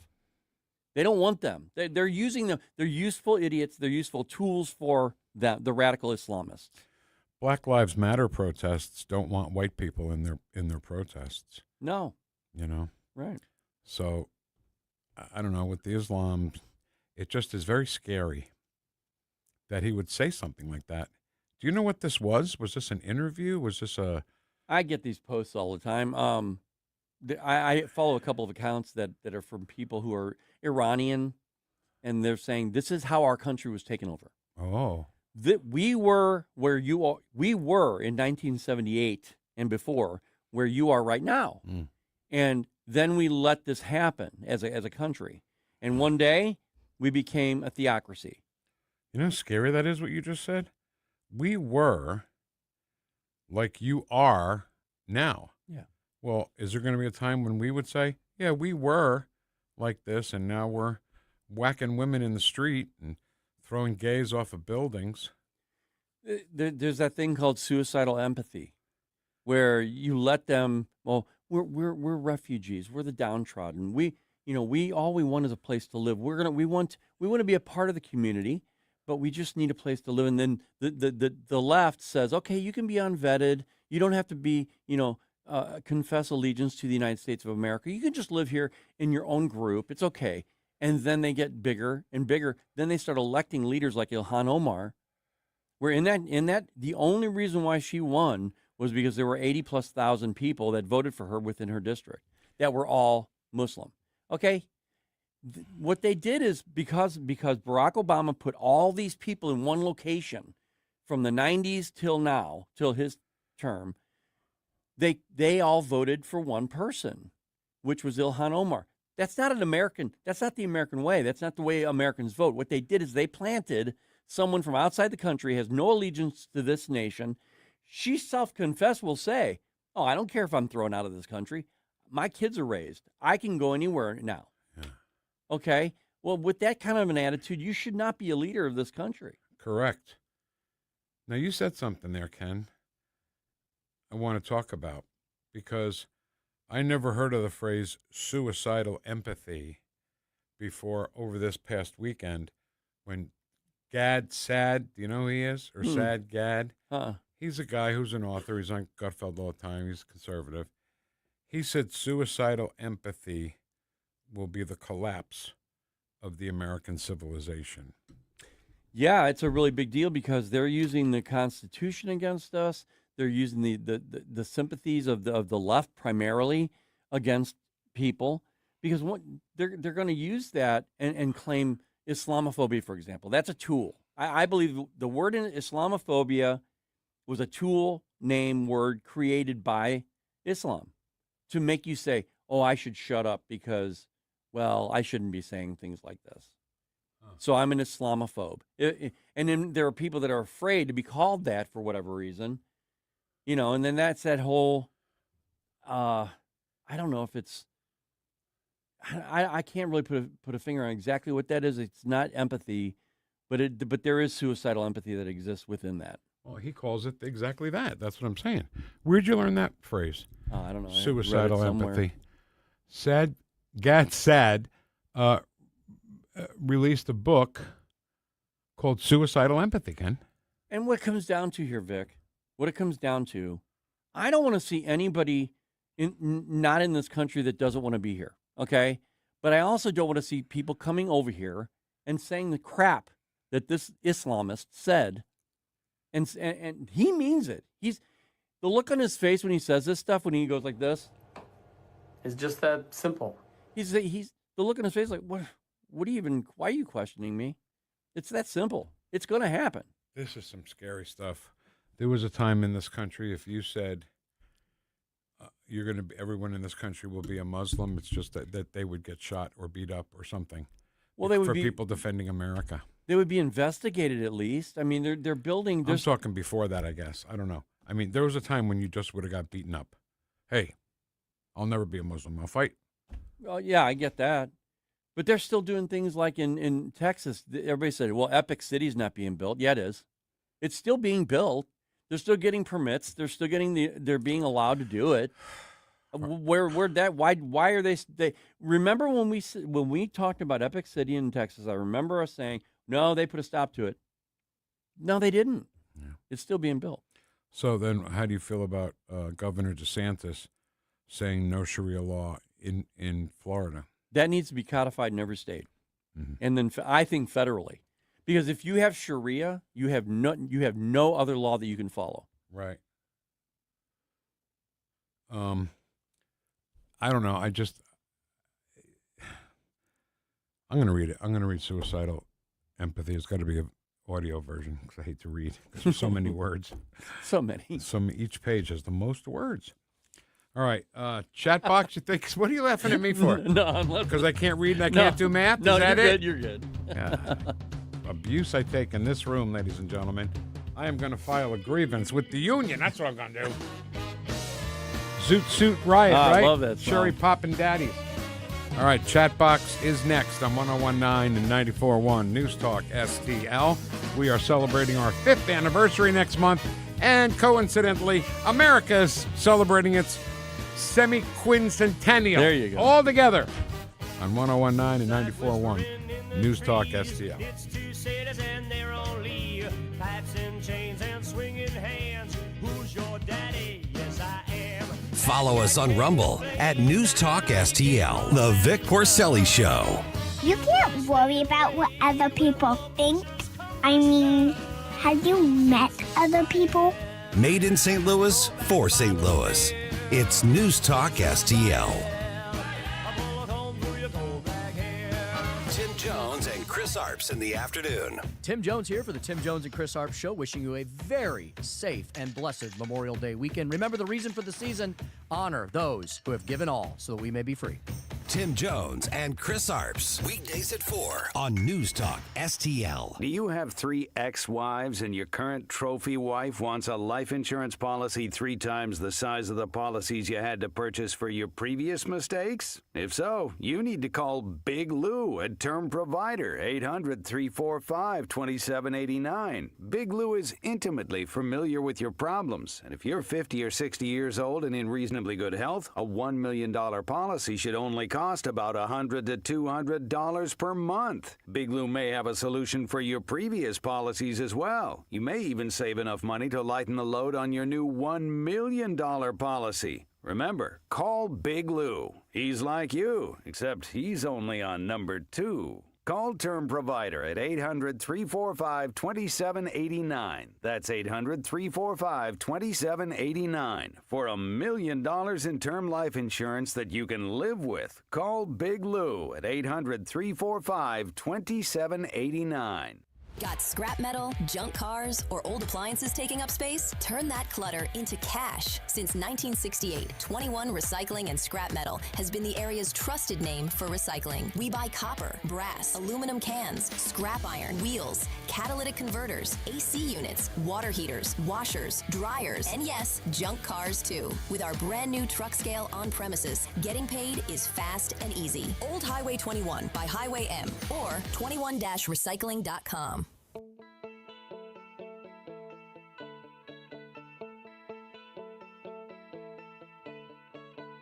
She's blood, flesh and bone. No toxicity. Talk lines are open now at 314-912-1019. The Vic Porcelli Show. That anything should happen. Just when I thought I was out, they pulled me back in. On News Talk STL. Is this She's So High from Tal Bachman? Tal Bachman, yeah. He is the son of one of the Bachman Turner Overdrive guys. Is he? Yeah. Okay. Randy, or one of the Bachmans. He's one of their sons. Oh, okay. Yeah. And he's in a dog food commercial. It's on a dog food commercial. The song is? Yeah. Yeah. I don't get it. Dogs running down Jumping. the dock. Jumps into the lake. You know? She's so high. She jumped really high. What is that? I get it. What does that have to do with the dog? Because the dog food gave her the energy to jump. All right, have you ever seen the commercial where red-haired lady's got her dog with her, and she's just minding her own business in the dog food aisle, and all of a sudden, cartoon Dr. Marty shows up. Oh, hi, cartoon Dr. Marty. Well, she doesn't say that. She says, hi, Dr. Marty. You don't eat that food. It's kibble. And she goes, but this is a premium stuff. Let's check it out. And then Dr. Marty jumps over into this is cartoon Dr. Marty. He jumps over the aisle into the other side where the bad dog food is. And what's really cool about it, though, the dog watches him go over, too. I don't know how they did that. He goes, nope, still kibble. At Dr. Marty's, we only put the freshest fruits and grains and meat into it. And then this lady sounds like she's praying at the altar of non-kibble, you know? Never kibble. That's how the spot ends. It's on her, not looking at you, looking at cartoon Dr. Marty. Never kibble, Dr. Marty. Okay, my child. I guess I'll do the debate thing after the chat box. We can do the debate thing if you want. You got the chat box? That's all right. I don't want to stop it. I don't want to get in your way. I have control of it. Oh, God. Okay. So it's Tuesday, June 2nd. News Talk STL, the Hammond Institute for Free Enterprise, and the St. Charles County Republican Central Committee will be hosting a live debate at Lindenwood University at the J. Scheidegger Center for this cage match, right? This is gonna put a Wrestling. cage up Yeah, there, right? wrestling match. Fight to the death? They fighting to the death? Something like that. Wow. St. Charles County Executive candidates Jason Law, Bill Eigel, and the incumbent Steve Ellman will take on questions from a panel well-versed in St. Charles County issues, all live on News Talk STL. I think we've invited all of them on the show, haven't we? Yeah. Okay, well, we're still waiting to hear. It's going to be a little tailgate party with Tim and Chris from 4 to 6 o'clock, live from Lindenwood. Doors open at 5:45. Program starts at 6:30, and then the wrestling starts at 7. All brought to you by Mid-Rivers News Magazine and the Lewis and Clark Pachyderms Club. For more information, go to NewstalkSTL.com. There we go. Sorry, Kevin. Sorry. Certain things are for certain things with me. Is that okay? That's totally fine. All right. Ed Stoit is absent, so no official word from the union. Right. If it doesn't come through him in writing, then it hasn't come. That's how I look at it. M. Goltz, he was with us at the diner. Good morning, Patriots. Good morning, all freedom-fighting Patriot Vic heads. Whoosh, my brothers and sisters. Whoosh. That was Duke. Because he's a mensch. Coyote, top of the morning to all fellow Vic heads and Patriots. Whoosh, my morning people. Whoosh. Mike has a new video on Rumble. We'll check it out when we get a chance. Mike, all-in man, Mike. Oh, okay. Good morning, St. Louis. Sorry, hold on. Allison Schottenham will love you so much. Morning, folks. Morning, Patriots. Hey, it's good to see you. Ken, it's good to see you. Hey, it's good to see you. Good to see you, Grasser grandson. Allison says Memorial Day is to honor those who gave the ultimate sacrifice. You bet you're saying something. Allison, duh, we know that. Some people don't. Yeah. Some people conflate Memorial Day with with Veterans Day. Yep. I get it. I don't think anybody loves veterans more than we do. Well, I'm sure the family doesn't do. But we love that they can find the courage, find the bravery to go thousands of miles away to protect our freedom. Oh, yeah. That's why we love veterans. But November 11th is their day, and you bet we will celebrate then too. Plus, Ken, June is going to be Veterans Month. And how can people get their favorite veteran mentioned on Vic for Vets? Very simple. Ken at NewstalkSTL.com. Send a name, rank, branch of service, and if you have a story, it'd be great. If you don't, that's okay too. To honor your veteran, your favorite veteran. Real simple. Just send it to me, Ken at NewstalkSTL.com. Yeah, do that. And what we might do, Vic, is intersperse the honored veterans that we had last June. Within, like the whole month, we'll be doing them as well from last year. Because once you're a veteran, you're a veteran. I mean, it's not like it's old or anything. I agree. Yeah. And when we do it, and we do it again, then you get double. I was going to say the Milkshake Man is coming to visit us again, right? Yes, and he has a guest coming in with him live in studio to kick off the month of Veterans Month for News Talk STL and Vic for Vets. Okay. I loved having him on here. Milkshake Man. He was so much fun. Yeah. Jim Mayer. He's fun. Well-spoken, polite, great guy. Fun. Yeah. And we were talking about Beetle Bailey, the comic strip, and Sergeant Snorkel's dog, his name is Otto. And I said, Otto is a palindrome. He goes, yeah, and if you turn it inside out, it spells toot. And he had that ready to go, by the way. Yeah. Duke says, I love hearing the lemur chief singing, you got to move it, move it. Yeah. Can I hear some of that? Yeah.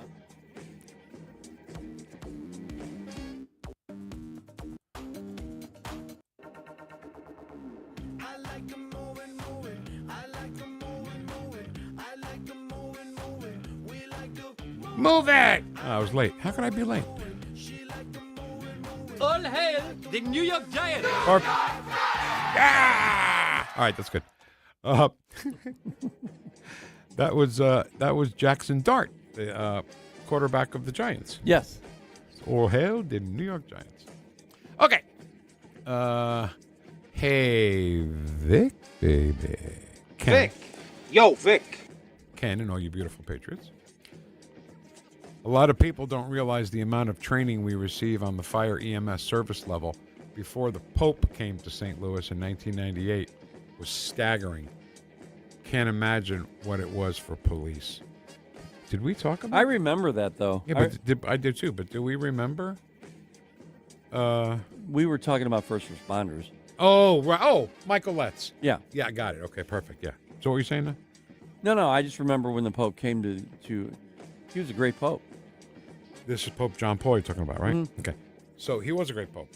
And remember, oh my God, hundreds of thousands of people are going to line the streets of St. Louis City. And no, they didn't. Mm-hmm. Nobody came out for the Pope. It was weird, Ken. In New York, they line up 6 people deep, blocks long, to see the Pope. So what's going on with the lapse in protocol with the Secret Service is mind-blowing. I cannot agree more. Yeah.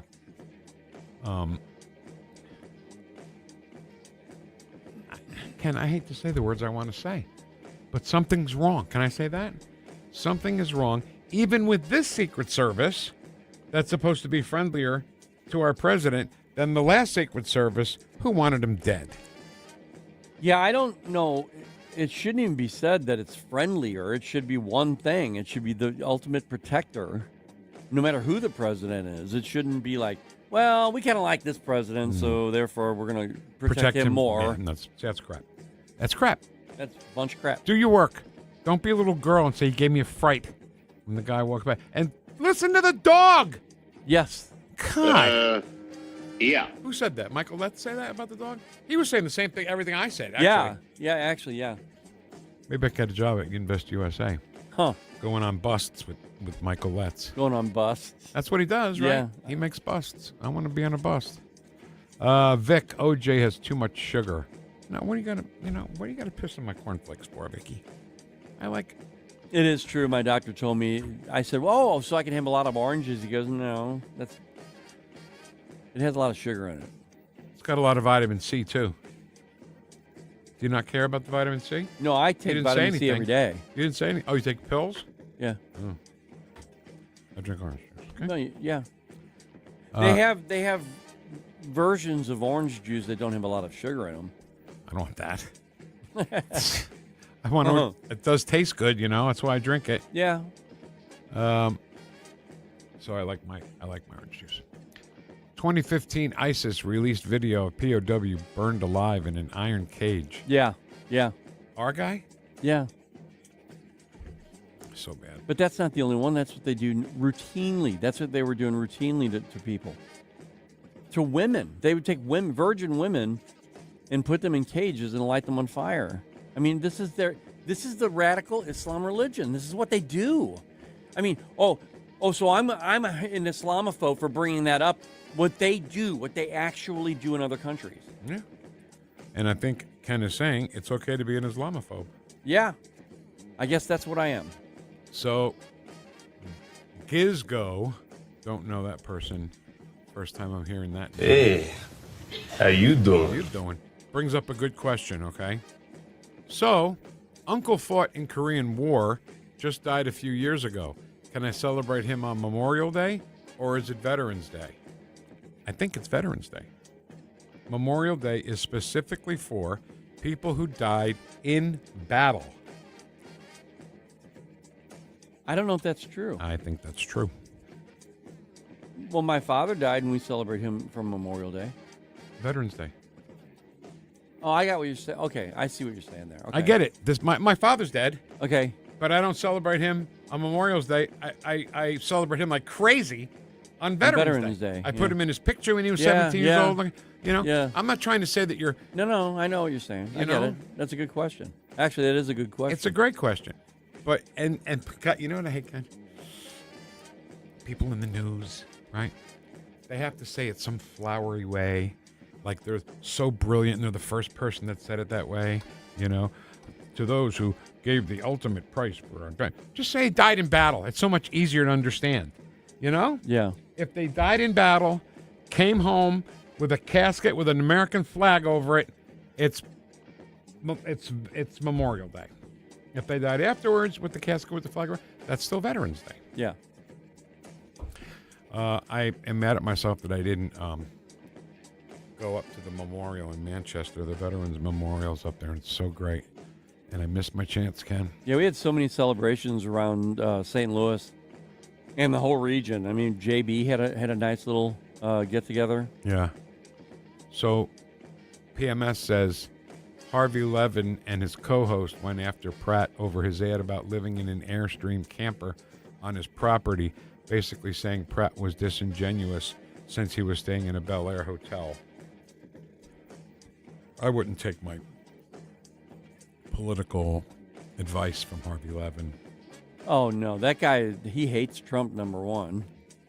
He knew everything about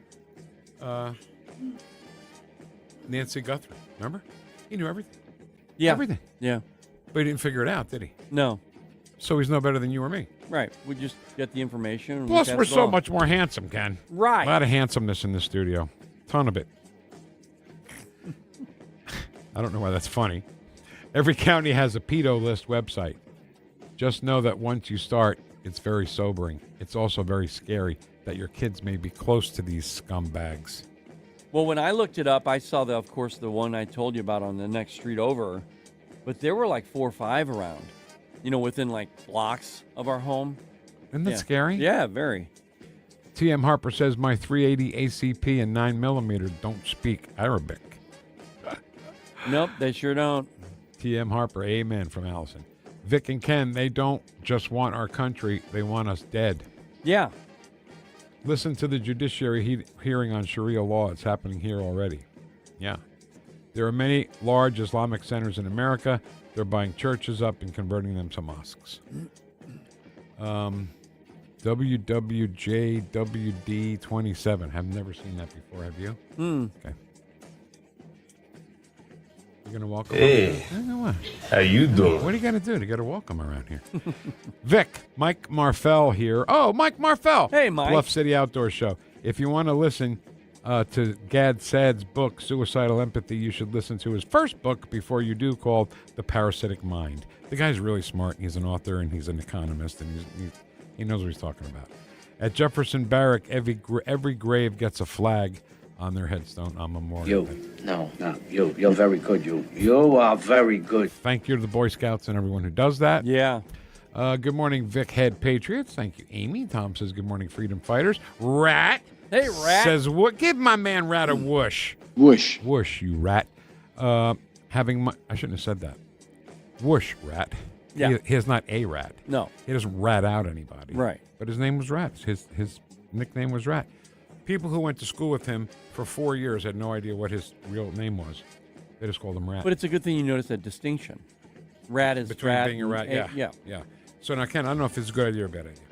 Coming up next month is going to be the 50th anniversary of our high school graduation. The bicentennial, by the way.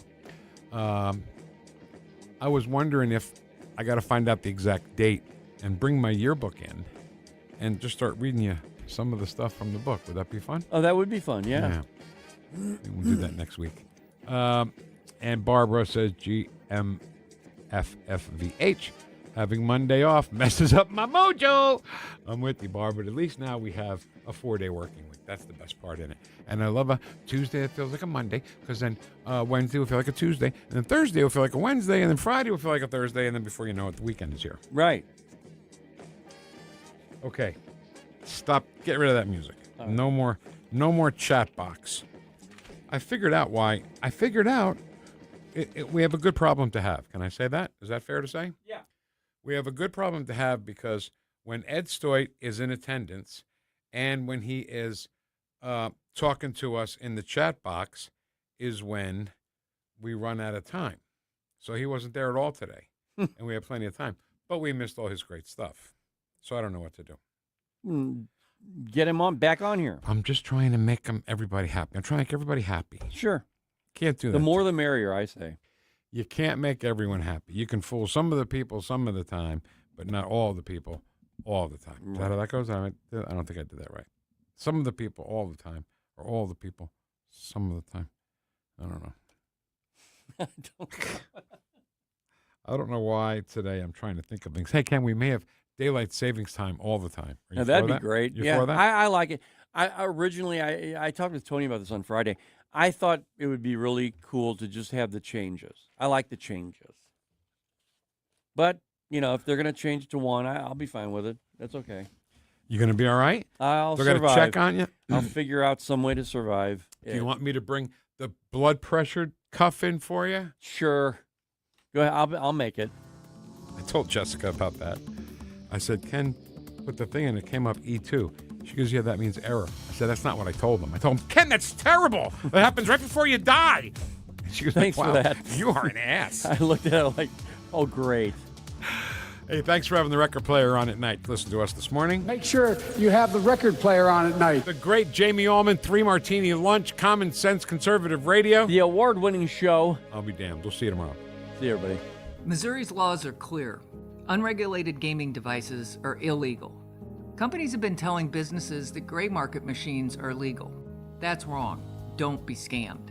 If you have these devices at your business, you could be subject to criminal and civil penalties. Unplug and remove these devices today. If you've been approached to host illegal gaming machines, call now 800-523-1434 or visit ago.mo.gov. Sponsored by the Attorney General's Office. I'm in my late 60s. My husband died a few years ago. He did all of our taxes. I sold a piece of property last year, and I forgot to claim the proceeds of the sale. Next thing I know, I got a letter from the IRS telling me that I owe over $50,000. Now I have a huge tax problem. I don't have that kind of money. I wish I knew who to call.